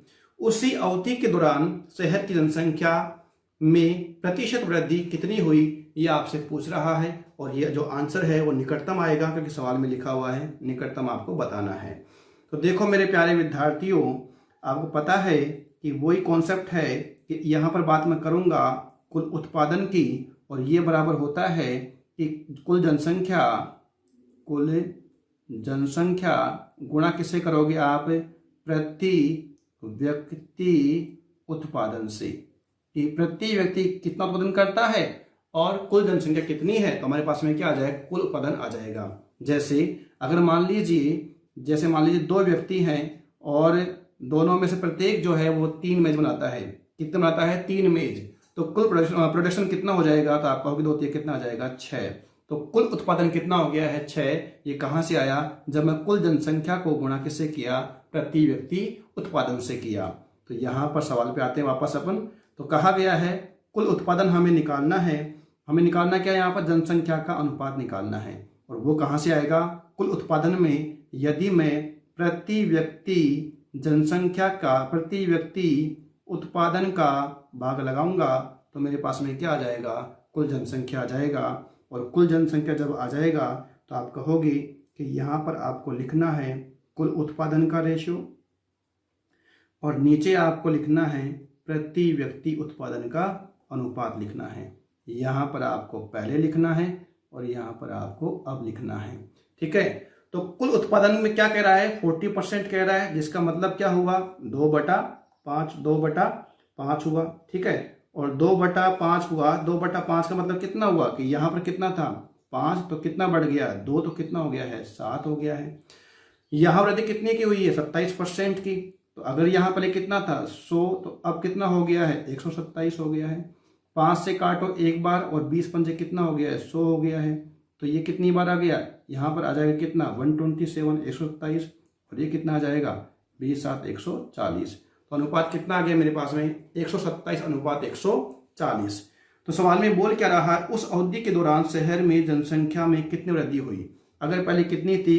127 थी। 127 तो अब कितनी? 140 है। तो कितनी बढ़ गई है? तो आपको 13 बढ़ गई है। और 13 किस पर बढ़ी है? 127 पर बढ़ी है। गुणा आप किससे कर दोगे? 100 से कर दोगे।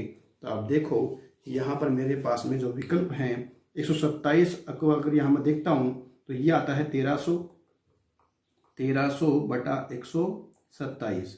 1300 बटा 127, तो लगभग 10 बार जा रहा है। ये 10 बार तो जा ही रहा है। तो अपना जो आंसर होगा वो कितना आ जाएगा? ऑप्शन सी हो जाएगा।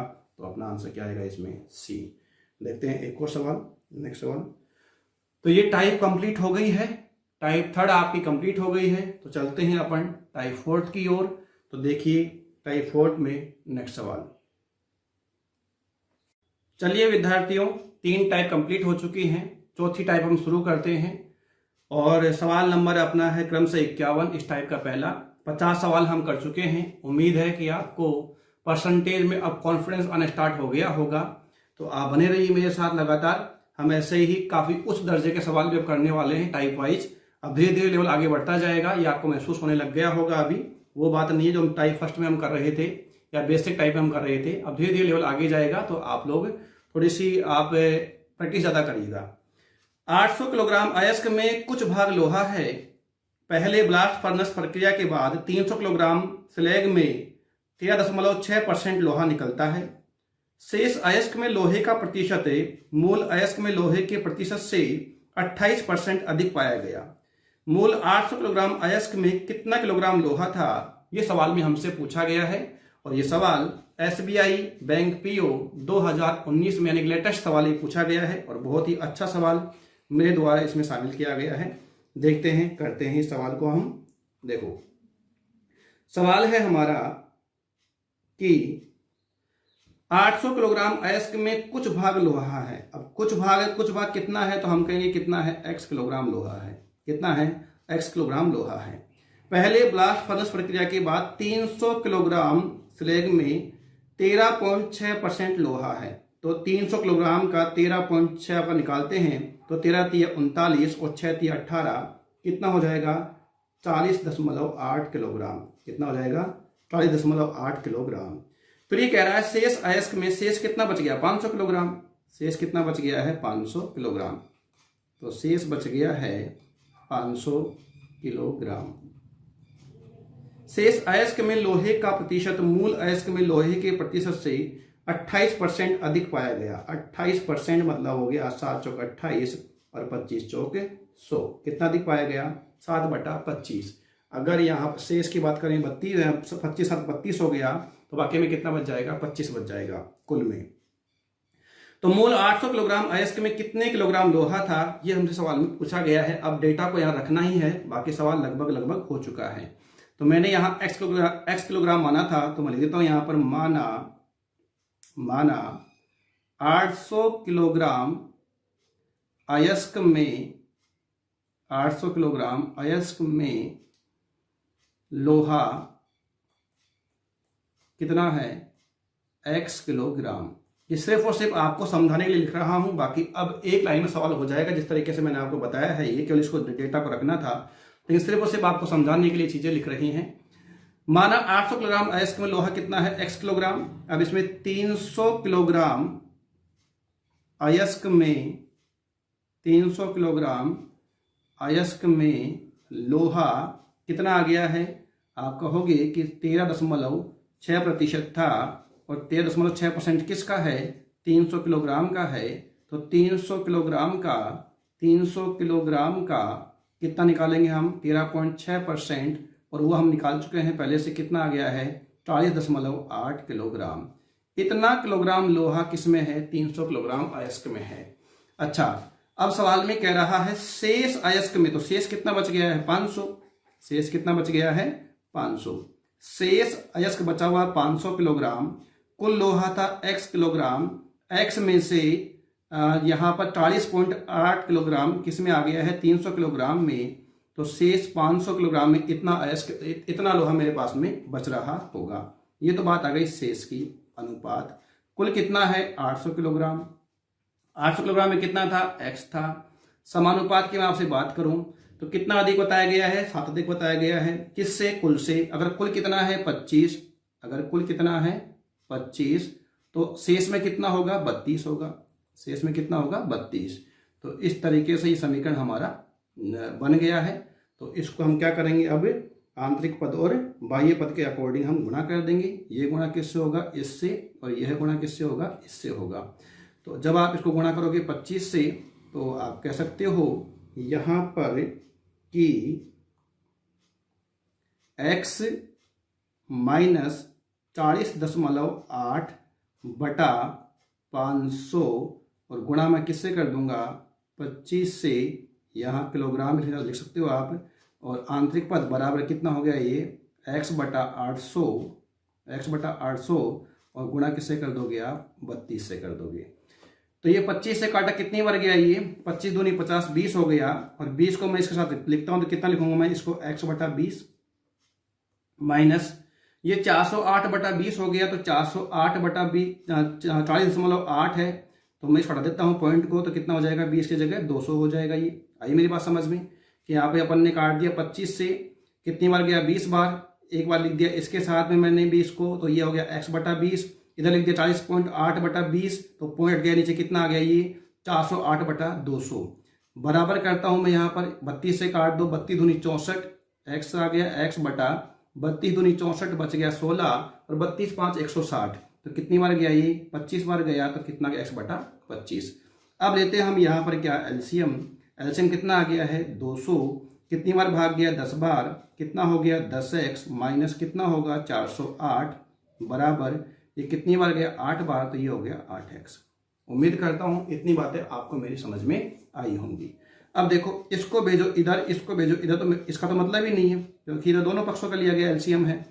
अब इसको जब इधर भेजते हैं तो 10x में से कितना गया, 8x। कितना बच गया, 2x। इसको भेजेंगे इधर का, तो किसका था ये, माइनस का। किसका हो जाएगा, प्लस का। तो कितना हो गया ये, 408। 2x बराबर 408 है, तो आप मुझे बताइए x बराबर कितना हो जाएगा, 204। और हमसे सवाल पूछा भी क्या गया था, यही पूछा गया था कि मूल 800 किलोग्राम अयस्क में कितना किलोग्राम लोहा था। तो हमारा x की वैल्यू आ चुकी है कितनी, 204 किलोग्राम। तो आंसर कितना आएगा, 204 किलोग्राम। तो उम्मीद करता हूं कि समझ में आपको आ गया होगा। बेसिक ही सवाल था, लेकिन थोड़ी सी लैंग्वेज अच्छी थी, तो मैंने आपको ये करवा दिया है। तो चलते हैं आगे नेक्स्ट सवाल की ओर। आप एक बार अगर समझ में नहीं आया हो ये चीजें, तो आप एक बार रिवाइज कर लीजिएगा, वीडियो को पॉज करके दोबारा रिमाइंड कर लीजिएगा, आपको समझ में आ ही जाएगा।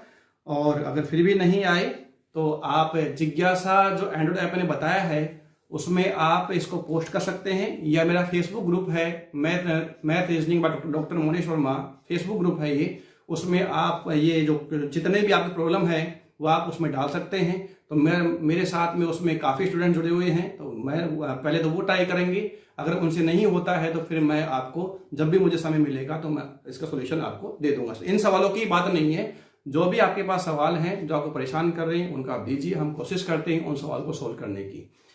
तो बढ़ते हैं आगे। नेक्स्ट सवाल की ओर, सवाल नंबर 52। चलो, बहुत ही अच्छा सवाल। एक सीसा अयस्क की खान में धातुओं की प्रतिशतता 60% है, 60% है। अब धातुओं में रजत की प्रतिशतता 3/4% है और शेष सीसा है।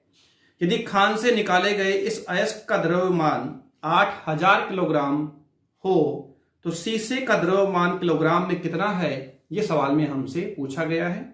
बहुत ही आसान सवाल, और यह सवाल एसएससी सीजीएल मेंस 2015 में पूछा गया है।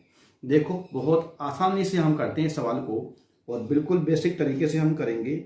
बेसिक का मतलब ये नहीं होता है कि सवाल बड़ा होगा, ये कोई तरीका नहीं होता। बेसिक मतलब होता है कॉन्सेप्ट से अपन सवाल करें।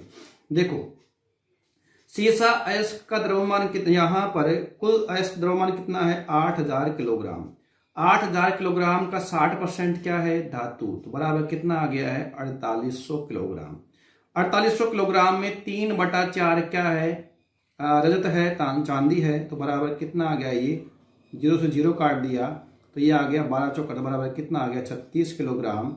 अब 48 किलोग्राम कुल धातु था, 36 किलोग्राम उसमें चांदी है, रजत है, तो शेष कितना बच गया है, 4764 किलोग्राम। और ये मेरा क्या होगा, आंसर होगा, और ऑप्शन ए हमारा आंसर होगा। करते हैं, लिख देता हूं मैं इसको आपको। यहां पर देखो, कुल द्रव्यमान कितना है, 8000 किलोग्राम। कितना है, 8000 किलोग्राम। अब इसमें धातु कितना है, तो आप कहेंगे कि सर इसमें दे रखा है 60%, 60% ही है, 60%। यानी कितना है, तो 8000 का कितना, 60% कितना होता है, 8 6 4800 किलोग्राम क्या है, धातु। अब इसमें किसकी बात कर रहा है, वो रजत की बात कर रहा है। रजत कितना है, 3/4% है। किसका, धातु का। धातु कितनी है, 4800 किलोग्राम का कितना, 3/4%। 2 जीरो से गया 2 जीरो, और ये कितना आ गया है, 36 किलोग्राम। 36 किलोग्राम क्या है हमारे पास में, रजत है। तो शेष जो सीसा अयस्क बच गया, सीसा अयस्क ही है, तो सीसा अयस्क जो बचा हुआ है, सीसा अयस्क जो बचा हुआ है, सीसा अयस्क कितना बच गया है, कुल धातु कितनी थी, 4800 किलोग्राम, उसमें से कितना निकाल दिया, 36 किलोग्राम। तो हमारे पास शेष कितना बच गया है, 4764 किलोग्राम। ये क्या है, हमारे पास में सीसा है। ठीक है, तो ये मैंने आपने लिख दिया है, बाकी सवाल तो मैंने आपके सामने कर ही दिया था। यहाँ पर देखो, इसको हम एक और तरीके से करते हैं, M2 से, मेथड 2 से, और वो बहुत ही आसान है तो यही। खैर, कुल धातु कितनी है, तो आप कहोगे कि 8000 का कितना परसेंट है, 60%। कितना परसेंट है भाई, 60%। इसमें से जो सीसा है वो कितना है, अगर चांदी जो कि कह रहा है रजत है वो कितना है, 3/4% है, यानी इसका मतलब क्या होता है, 0.75%। इसका मतलब कितना होता है, 0.75%। शेष कितना बच गया है, 99.25%, यानी बटा कितना आ जाएगा, 100 आ जाएगा। ठीक है भाई, तो काट दीजिए, 0 जितना कट रहा है, 1 2 3 4, 1 2 3 और 4, 8 से कितना हो गया, 48। अगर मैं इसको 100 मानता हूं तो कितना होता है, ये 4800 होता। कितना होता है, ये 4800। लेकिन कितना कम है, 0.75। तो 48 का 0.75 कितना होगा, 36 ही होगा, है ना, क्योंकि 0.25 का मतलब कितना हो गया है, 12। तो 0.75 का मतलब कितना हो जाएगा, 36 होगा, बाकी कितना हो गया, 36। तो क्या कर दोगे आप, इसमें बाकी कर दोगे, 48 में 36 बाकी कर दो, 4800 में से 36 क्या कर दोगे आप, बाकी कर दो, तो बराबर कितना आ जाएगा मेरे पास में यहाँ पर, 4764 किलोग्राम। तो इस सवाल को हमने 2 तरीके से किया। तो ठीक है, उम्मीद करता हूं कि आपको दोनों तरीके समझ में भी आ गए होंगे, और ये एसएससी सीजीएल 2019-2015 मेंस का पूछा गया सवाल है। तो उम्मीद करता हूं कि आपको समझ में आ गया होगा। नेक्स्ट सवाल चलते हैं अपन। तो देखते हैं अपन सवाल नंबर 53। अजय की आय विमल की तुलना में 20% अधिक है और कमल की तुलना में 20% कम है। अगर कमल की आय 4% कम हो जाती है और विमल की 10% से बढ़ जाती है, तो कमल की आय विमल से कितने प्रतिशत निकटतम से अधिक हो जाएगी, यानी कि इसका आंसर निकटतम में है, तो इसलिए निकटतम लिखा हुआ है। तो देखते हैं, बहुत आसान सवाल है। 20% का मतलब क्या होता है, 1/5 होता है, और ये भी कितना है 20%। एक बार क्या बता रहा है अधिक और दूसरी बार क्या बता रहा है कम बता रहा है। बाकी 4% आप जानते हो कितना होता है 1/25 होता है। क्या है ये कम हो जाती है तो ठीक है 4% कम ही कर लेंगे डायरेक्टली अपन। देखो आप क्या दे रखा है, ये अजय भाई साहब हैं और ये अपने विजय भाई साहब हैं और ये अपने कमल भाई साहब हैं। तो 20% अधिक है किसकी आय, अजय की आय किससे, विमल की तुलना में। तो अगर विमल की आय 5 है तो अजय की कितनी हो जाएगी 6 हो जाएगी। ठीक है भाई। फिर बोला गया है और कमल की तुलना में 20% कम है, कमल की तुलना में 20% कम। अगर कमल की आय कितनी है 5 तो अजय की आय कितनी हो जाएगी यहाँ पर 4। अजय तो वही भाई साहब अपने, लेकिन एक बार अजय जी कह रहे हैं कि मेरी आय 6 है और एक बार कह रहे हैं कि मेरी आय कितनी है 4। ऐसे थोड़ा ना होता है भाई। अजय अगर 1 है तो निश्चित रूप से इसकी आय भी क्या होनी चाहिए बराबर होनी चाहिए। तो इसकी आय को बराबर करने के लिए हमें क्या करना पड़ेगा, हमें यहाँ पर गुणा करना पड़ेगा। तो गुणा हम किससे करेंगे, देखो वही अपन देखते हैं। तो अपन गुणा करते हैं, पहले इसको भी गुणा करना पड़ेगा तो इसको गुणा करना पड़ेगा, इसको गुणा करना पड़ेगा तो इसको गुणा करना पड़ेगा मजबूरी में। तो अपन बराबर करते हैं, बराबर करने के लिए देखते हैं यहां मैंने गुणा किससे कर दिया 2 से, यहां किससे कर दिया 3 से। तो अजय भाई साहब का वेतन क्या हो गया, आय क्या हो गई, यहां बराबर हो गई। लेकिन यदि मैंने अजय भाई साहब के पहले अनुपात को 2 से गुणा किया है तो मुझे विजय भाई साहब के अनुपात को 2 से गुणा करना पड़ेगा। दूसरी बार यदि मैंने अजय भाई साहब के अनुपात को 3 से गुणा किया है तो मुझे कमल भाई साहब के अनुपात को भी 3 से गुणा करना पड़ेगा। और मेरे पास में इनकी आय का जो फाइनल रेशियो है, अंतिम जो अनुपात है वो मुझे मिल चुका है। और वह किस रूप में मिला है 12:10:15। ये थी इसकी पहले की कहानी। अब ये कह रहा है अगर कमल की आय 4% कम हो जाए तो भाई 15 का 4% कितना होता है 0.6 तो होता है। तो कितनी बच गई 14.4 बच गई। और क्या कहा विमल की आय 10% से बढ़ जाती है। तो विमल भाई साहब ये रहे अपने, तो कितनी बढ़ गई 10% बढ़ गई। तो ये तो आप जानते ही हो कि 10 का 10% कितना होता है 1 होता है। तो बढ़कर कितनी हो गई भाई 11 हो गई। तो अगर विमल की आय 11 रुपए है तो कमल भाई साहब की आय कितनी है 14.4 है। तो सवाल में बोल क्या रहा है, कमल की आय विमल से कितने प्रतिशत से अधिक हो जाएगी। अरे भाई विमल की आय कितनी है 11, ये तो आपको दिख ही रहा है। विमल की आय कितनी है यहाँ पर 11 है, कमल की आय कितनी है 14.4 है। तो यहाँ इन दोनों के बीच में जो अंतर है वह कितने का है, तो आप कहेंगे कि 3/4 का अंतर है। और ये अंतर है किससे, विमल से। विमल से तो अधिक है तो किससे 11 से। और परसेंट के लिए मैं गुणा किससे कर दूंगा 100 से कर दूंगा। हटा दीजिए 0 से 0 काट दीजिए, बराबर कितना आ गया 340 बटा कितना कर दोगे 11। तो ये गया 11 तिया 33, 11 तिया 33। और यहां पर बच गया 1, उतार लिया 0 तो यहां पर नहीं गया। और 11 कितना 99। तो इसका जो आंसर होगा वह कितना हो जाएगा 30.9%। और ये मुझे कहां दिखाई देता है 31% में। ये मुझे कहां दिखाई दे रहा है 31% में। इसलिए मेरा आंसर कितना होगा, ऑप्शन बी होगा 31% होगा। तो उम्मीद करता हूं कि आपको ये बेसिक सवाल इस टाइप का आपको समझ में आ गया होगा। चलिए लेते हैं नेक्स्ट सवाल। राकेश का वेतन धीरज के वेतन से 20% अधिक है। यदि राकेश की बचतें 1440 रुपए हो जो उसके वेतन का 4% है तो धीरज का वेतन कितना है, ये सवाल में हमसे पूछा गया है। देखिए मेरे प्यारे विद्यार्थियों, आसान सवाल है, आसान टाइप है, ये ऐसा कुछ है नहीं इसमें, लेकिन एग्जाम में पूछ लेते हैं और कोई भी चीज मैं छोड़ना नहीं चाहता, इसलिए हर टाइप का सवाल मैं इसमें ले रहा हूं और हर प्रकार का सवाल आपको देखने को मिलेगा। तो राकेश का वेतन धीरज के वेतन से कितना अधिक है, 20% की वैल्यू कितनी होती है 1/5 होती है। ठीक है, तो ये हमारे राकेश भाई साहब जी हैं और ये अपने धीरज भाई साहब जी हैं। इसकी आय कितनी है 5, तो राकेश जी की आय कितनी हो जाएगी 6 हो जाएगी। सवाल में कहा गया है 4% क्या करता है, वो बचत करता है। परसेंट में कितना है 4 और रुपए में कितना है 1440। तो 1% बराबर कितना हो गया 360 रुपए हो गया। तो 100% बराबर कितना हो जाएगा, तो आप कहोगे 36,000 रुपए हो जाएगा। कितना हो जाएगा 36,000 रुपए। यानी राकेश की जो आय वो कितनी है 36,000 रुपए। लेकिन हमसे तो आय किसकी पूछा है, धीरज की पूछा है। हमसे क्या पूछा है, धीरज का वेतन। तो आप कह सकते हो कि 36,000 रुपए ये किसके बराबर है 6 के बराबर है। तो धीरज की आय कितनी थी 5 थी, तो बराबर कितनी हो जाएगी 30,000 रुपए।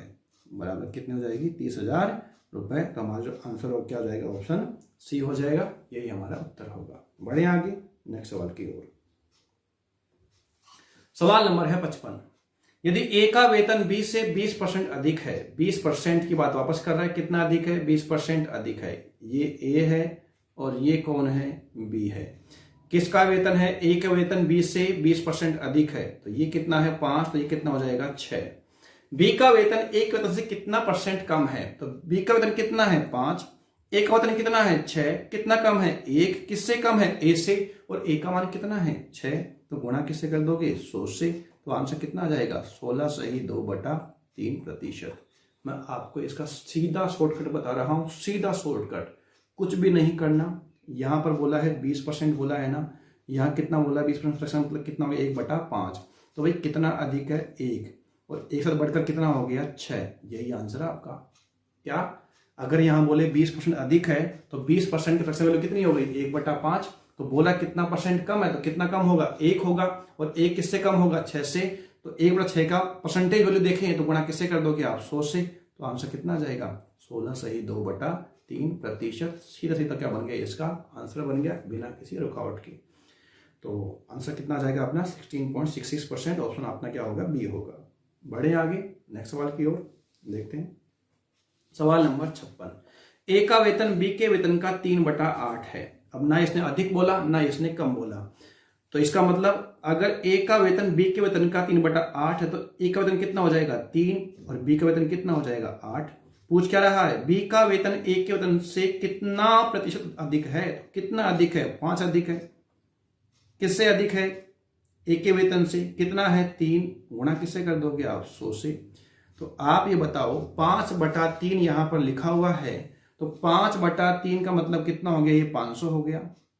500 बटा कितना कर दोगे, ये 3 कर दोगे आप, और 500/3 कर दोगे तो बराबर कितना आ जाएगा आपका, होगा कि 3 एकम 3, बच गया 2, ये आ गया 6 तिया 18, फिर बच गया 2, 6 तिया 18, फिर बच गया 2, तो आपका होगा 166 सही 2/3%, और ये मेरा क्या होगा आंसर होगा। और ये आंसर कहाँ मिलेगा आपको, ऑप्शन डी में मिलेगा। एक तरीका और भी था आपका, इसको देखो ये कितना लिखा हुआ है 5/3 लिखा हुआ है, कितना लिखा हुआ 5/3, जिसका मतलब क्या हुआ 1 + 2/3, यही तो मतलब होता है भाई। 5/3 का मतलब क्या हुआ 1 + 2/3, 1 का मतलब कितना होता है 100%, और 2/3 का मतलब कितना होता है 66.66%, तो आंसर कितना आ जाएगा इसका 166 सही 2/3%। सिंपल सी बात थी, ये कोई बड़ी बात थी नहीं इसमें। 5/3 का मतलब हो गया 1 सही 2/3%, और 1 का मतलब कितना 1 सही 2/3, तो इसमें 1 का मतलब कितना हो गया 100%, और 2/3 का मतलब कितना हो गया 66.66%, तो आंसर कितना आ जाएगा इसका 166.66%। आगे बढ़ूं मैं नेक्स्ट सवाल की ओर। ये समझ में आ रहे होंगे आपको शायद, मुझे उम्मीद है, या और इसको लिख के बताऊं मैं आपको, तो आप चाहते हैं मैं लिख के बताऊं तो देख लो भाई, लिख के देख लेते हैं अपन, बाकी ऐसे कोई जरूरत इसमें है नहीं, फिर भी आप देख लो। ये ए है, ये क्या है बी है, तो ए का वेतन बी के वेतन का 3/8, बी का वेतन कितना है 8, तो ए का वेतन कितना है 3 है। तो पूछ क्या रहा है, बी का वेतन ए के वेतन से कितना % अधिक है, तो ये 3 है, ये 8 है, तो कितना अधिक है, तो आपने कहा 5 अधिक है। किससे अधिक है 3 से अधिक है। इसको मैं क्या लिख रहा हूं 1 + 2/3, तो ये भी कितना होता है 5/3। 1 का मतलब कितना % होता है, तो आपने कहा 100% होता है। 2/3 का मतलब कितना होता है, तो 66 सही 2/3% होता है। दोनों को मिलाकर कितना होता है, तो 166 सही 2/3% होता है। तो इसका जो आंसर होगा वह कितना होगा 166 सही 2/3%। ऑप्शन क्या होगा हमारा डी होगा। बढ़ते हैं इस टाइप के आखिरी सवाल की ओर, और वो आपके सामने आपकी स्क्रीन पर मेरे सर के ऊपर आ चुका है। ठीक है, तो क्या है सवाल, सवाल नंबर 57। ए, बी और सी एक चैरिटेबल ट्रस्ट को क्रमशः 8%, 7% और 9% अपने वेतन का दान करते हैं। ए और बी क्षेत्र का वेतन समान है और दान के बीच का अंतर 259 रुपए है। ए और बी का कुल दान सी की तुलना में 1185 रुपए अधिक है। ए और सी का कुल दान ए, बी और सी के कुल वेतन का कितना % है, यह हमसे पूछा गया है। और यह सवाल एसएससी CGL प्री 2019 में पूछा गया सवाल है। तो देखो, अगर एग्जाम में पूछा गया है तो हम इसको छोड़ नहीं सकते, इसलिए मेरे द्वारा इस टाइप में शामिल किया गया है। देखो, पहले ये बात करता है दान की, तो दान की बात हम कर लेते हैं ए, बी और सी। ए करता है अपने वेतन का 8%, बी करता है 7% और सी करता है 9%। ठीक है। अब उसमें कहा गया है कि ए और बी का क्षेत्र का वेतन समान है, दान के बीच का अंतर कितना है 259 रुपए, और दान के बीच का अंतर यहाँ कितना है 1%। 1% बराबर कितना है 259, तो 100% बराबर कितना हो जाएगा, तो आप कहोगे कि 25,900 रुपये हो जाएगा। कितना हो जाएगा 25,900 रुपये। तो मैं कह सकता हूँ कि जो एक की आय है वह कितनी है, आप कहोगे 25,900 रुपये है, 25,900। और जो बी की आय है, तो बी की आय भी कितनी है, तो क्योंकि सवाल में लिखा है ए और बी के क्षेत्र का वेतन समान है, तो अगर ए की आय 25,900 है तो बी की आय भी कितनी होगी, तो आप कहेंगे 25,900 ही होगी। फिर सवाल में कहा गया ए और बी का कुल दान, तो निकालते हैं अपन यहाँ पर ए प्लस बी का कुल दान, ए और बी का कुल दान। तो आप कहते हो जब दोनों का वेतन समान ही है तो हम दान एक साथ ही निकाल लेते हैं। 8% और 7% की वैल्यू कितनी होगी 15%। तो कितना दान करते हैं भाई वो 15%। तो किसका 25,900 का, तो 25,900 का 15%। आप सोच रहे हो सर एक साथ कैसे कर दिया आपने, अगर दोनों की आय है तो फिर तो ये तो 51,800 रुपये हो जाएगी ना। तो 51,800 का 15% निकालो। देखो सवाल में क्या कह रहा है, सवाल में कहा है कि ए कितना करता है 15% नहीं करता, ए अपने वेतन का 8% करता है और बी अपने वेतन का 7% करता है। तो या तो एक काम आप ये करो कि 25,900 का 8% निकालो, उसके बाद 25,900 7% निकालो, दोनों को जोड़ो। तो हम क्यों ना एक साथ ही काम कर लेते हैं। 25,900 का कितना निकाल ले हम 15% निकालें तो भी तो बात एक ही है। अरे 25,900 का 8% प्लस 25,900 का 7%, 25,900 कॉमन आ गया तो 8% कितना हो गया 15% तो होगा। तो इसलिए हमने कितना निकाल लिया 25,900 का 15%। परसेंट 2 जीरो कट जाती हैं तो बराबर आ जाएगा 15 नाम 135, तो कितना आ गया 13 हासिल बच गई। 15 5 75 यानी कि कितना हो गया 88, तो 8 हासिल बच गई। तो उसके 15 30 और 8 कितना हो गया 38, यानी कि हमारे पास में ए और बी के द्वारा किया गया कुल दान कितना है 3885 रुपए। अगर ए और बी के द्वारा किया गया कुल दान 3885 रुपए है और सी के द्वारा किया गया वेतन कि सी के द्वारा किया गया दान कितना अधिक है 1185 रुपए अधिक है। किसका वेतन किसका दान ए और बी के द्वारा किया गया कुल दान का। तो वैसा सी का दान कितना हो जाएगा, तो सी के द्वारा किया गया दान आप कहेंगे कि वैसा ए और बी का दान अधिक है। कितना अधिक है 1185 अधिक है। तो आप 3885 में से क्या कर दोगे 1185 की बाकी कर दोगे तो बराबर कितना आ जाएगा 2700 रुपए सी के द्वारा किया गया दान है। अब सी के द्वारा किया गया दान 2700 रुपए है और यहां देखो क्या कह रहा है ए बी और सी का कुल वेतन। तो हमें यहां पर क्या निकालना पड़ेगा ए बी और सी का कुल वेतन। ए और बी का कुल वेतन तो हमारे पास में आ चुका है। खैर 51,000 कितना हो गया ये 51,800 हो गया 51,800। लेकिन अभी भी हमारे पास में क्या नहीं है सी का वेतन नहीं है। तो हमें निकालना पड़ेगा सी का वेतन। सी का वेतन अब देखो 2700 रुपए इसका जो दान है वो दान कितना परसेंट है 9% है। 2700 रुपए किसके बराबर 9% के बराबर है। गुणा किससे कर दोगे 100 से। तो 9 के 27 बराबर कितना आ गया है 30,000 रुपए। 30,000 रुपए जो दान है किसका है, तो ये 30,000 रुपए जो वेतन है किसका है सी का है। और ए और बी का वेतन कितना है 51,800। तो आप मुझे बताइए तीनों का ए बी और सी के द्वारा किया ए बी और सी का कुल वेतन कितना आ जाएगा। तो आप कहेंगे 81,800। 51,800 प्लस 30 बराबर कितना आ जाएगा 81,800। ये तो क्या आ गया ए बी और सी का कुल वेतन। ए प्लस बी प्लस सी का कुल वेतन कितना आ गया है 51,800 प्लस 30,000 बराबर कितना आ गया है, तो यह आ गया है 81,800 रुपए। अब सवाल में बोल क्या रहा है, तो आपसे सवाल में पूछा है कि बताना क्या है आपको ए और सी का कुल दान। तो पहले हम निकालेंगे अब यहाँ पर क्या, ए और सी का कुल दान, ए और सी का कुल दान। तो ए का दान कितना था भाई, 8% था। किसका, 25,900 का। कितना निकालूंगा मैं, 25,900 का कितना परसेंट, 8%। प्लस सी का दान कितना था, 2700 रुपये, वो दिख ही रहा है आपको कितना है, 2700 रुपये है। तो परसेंट से काट दिया आपने, ये चला गया। तो 25 यहाँ पर 259 मेरे पास में बचा हुआ है, तो पहले 250 समझ लिया मैंने इसको। तो 25 8 200 यानी कि 2000 हो गया, और 8 नाम 72 यानी कितना हो गया, ये 2072 रुपये इसका दान हो गया। ए के द्वारा किया गया दान, 2700 रुपये सी के द्वारा किया गया दान आ गया। तो इस प्रकार ए और सी के द्वारा किया गया कुल दान कितना आ गया है, तो आप कहोगे 4772 रुपये ए और सी के द्वारा किया गया कुल दान है। लेकिन पूछ तो हमसे परसेंट रहा है, तो परसेंट की जो वैल्यू है निकाल लेते हैं। 4772 रुपये किसका बोला है, तो ये बोला किसका है, ए बी और सी के कुल वेतन का। ए बी और सी के, यहाँ पर लिखा ए बी और सी के कुल वेतन का, और वह कितनी है, 81,800 गुणा आप किससे कर दोगे, 100 से, तो हटा दो, 2 0 से गया 2 0। अब देखो यहाँ पर बात करते हैं, तो ये 6 बार तो भाग जाएगा नहीं, क्योंकि यहाँ पर अगर मैं इसको 800 भी समझता हूँ तो ये कितना हो जाएगा, 4800, और ये हो जाएगा 4908 हो जाएगा ये, है ना। अगर 6 बार जाएगा तो इतना तो जाएगा नहीं, तो कितनी बार जाएगी, ये 5 बार ही जाएगा।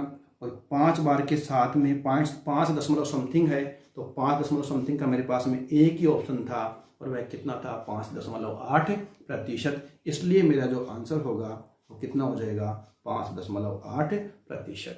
मैंने पहले भी कहा आपसे कि आपको पूरा कैलकुलेशन नहीं करना है, आपको ऑप्शन को भी साथ में लेकर चलना है। अगर ऐसे हम करेंगे तो इतना बड़ा सवाल है, अभी तो हमें और टाइम लग जाएगा इसको पूरा सोल्व इसको कैलकुलेशन करने में। तो इसलिए ऑप्शन भी वो कुछ ऐसा देता है जिससे कि आपको फालतू का समय खराब नहीं करे। अब आप ये भी सोच रहे होंगे कि सर इतना बड़ा सवाल, हालांकि हर सवाल 30 सेकंड में करने का नहीं होता है। ये आपका भ्रम है कि हर सवाल 30 सेकंड में होना चाहिए, नहीं। और फिर दूसरी बात, मैंने ये चीजें लिखी हैं तो वैसे भी अगर देखा जाए 40 सेकंड या 50 सेकंड में सवाल हो ही जाएगा, आपसे भी हो जाएगा। लेकिन हर सवाल 30 सेकंड में करने का नहीं होता है। अगर 25 सवाल एग्जाम में आ रहे हैं तो उसमें 2-3 सवाल तो ऐसे भी होंगे जो आपके 2-3 मिनट तक भी ले सकते हैं। तो कोई बात नहीं, कोई सवाल 20 सेकंड में भी होता है, कोई सवाल 10 सेकंड में भी होता है, और अगर कोई सवाल 120 सेकंड में भी हो रहा है तो कोई घबराने की बात नहीं है। हर सवाल 30 सेकंड का नहीं होता है, एवरेज 30 सेकंड करके आना चाहिए आपका, ठीक है। तो ये टाइप भी हमने कंप्लीट कर दी है। इस प्रकार हमने 4 टाइप कंप्लीट कर चुके हैं, फर्स्ट, सेकंड, थर्ड और फोर्थ। तो इस टाइप में हम इतना ही रखते हैं। टाइप में तो क्या, इस वीडियो में हम इतना ही रखते हैं। तो मुलाकात करते हैं आपसे जल्दी नए वीडियो में। तो जब तक आप इसके टाइप फर्स्ट, सेकंड, थर्ड और फोर्थ के नोट्स आप बना लीजिए। पीडीएफ फाइल के लिए मैंने आपको शुरुआत में बता दिया था, पीडीएफ फाइल आपको जिज्ञासा ऐप के स्टडी मटेरियल सेक्शन में आपको पीडीएफ फाइल मिल जाएगी, वहां से आप डाउनलोड कर लीजिए। उसका जो लिंक है जिज्ञासा ऐप का, वो मैं आपको इसके डिस्क्रिप्शन में मिल जाएगा। आप डिस्क्रिप्शन खोलिएगा तो वहां पर आपको कई लिंक मिलेंगे, उनमें से एक लिंक जो होगा वो आपका जिज्ञासा ऐप का होगा, और एक लिंक आपका जो मेरा फेसबुक ग्रुप है maths reasoning by doctor Monish Verma, उस पर भी आप ज्वाइन कर सकते हो। जो भी आपको इसमें कोई भी डाउट हो, मेरे द्वारा बताए गए सवालों में डाउट हो, या कोई क्वेश्चन एग्जाम में आया हुआ हो, अगर उसमें कोई डाउट हो तो आप जरूर उसमें पोस्ट कीजिएगा। कोई ना कोई विद्यार्थी आपके सवाल का जवाब देगा, नहीं तो मैं आपके सवाल का जवाब देने की पूरी कोशिश करूंगा। ये मेरा आपसे प्रॉमिस है, वादा है। थोड़ी बहुत प्रॉब्लम इसमें राइटिंग में आ रही है। प्रॉब्लम ये है कि जो पेन मैं यूज कर रहा हूँ उस पेन की जो टिप है वो थोड़ी खराब हो गई है, और लॉकडाउन है तो अभी नया आ नहीं सकता। मेरे पास व्हाइट बोर्ड था नहीं, तो मैंने कैसे तैसे करके सारी व्यवस्थाएं करी हैं, सिर्फ और सिर्फ आपके लिए कि आपको, कुछ विद्यार्थियों का मेरे पास मैसेज वगैरह आता कि सर आप वीडियो डालिए, तो मैंने कुछ ना कुछ जुगाड़ किया है। ये जुगाड़ चल रहा है अपना। तो आप इस वीडियो को, मेरी मेहनत को, इन सब को आप ध्यान में रखते हुए इसको वीडियो को लाइक करें, शेयर करें, और अगर आपने अभी तक अपना चैनल सब्सक्राइब नहीं किया है तो खुद भी करें, और इसको अधिक से अधिक अपने मित्रों को भी सब्सक्राइब करवाएं, ताकि इन सब का लाभ आप सबको और आपके मित्रों को मिलता रहे। तो मिलते हैं आपसे जल्दी नया एक वीडियो लेकर। तब तक आप सावधान रहिए, सतर्क रहिए और पढ़ते रहिए। जय हिंद, जय भारत।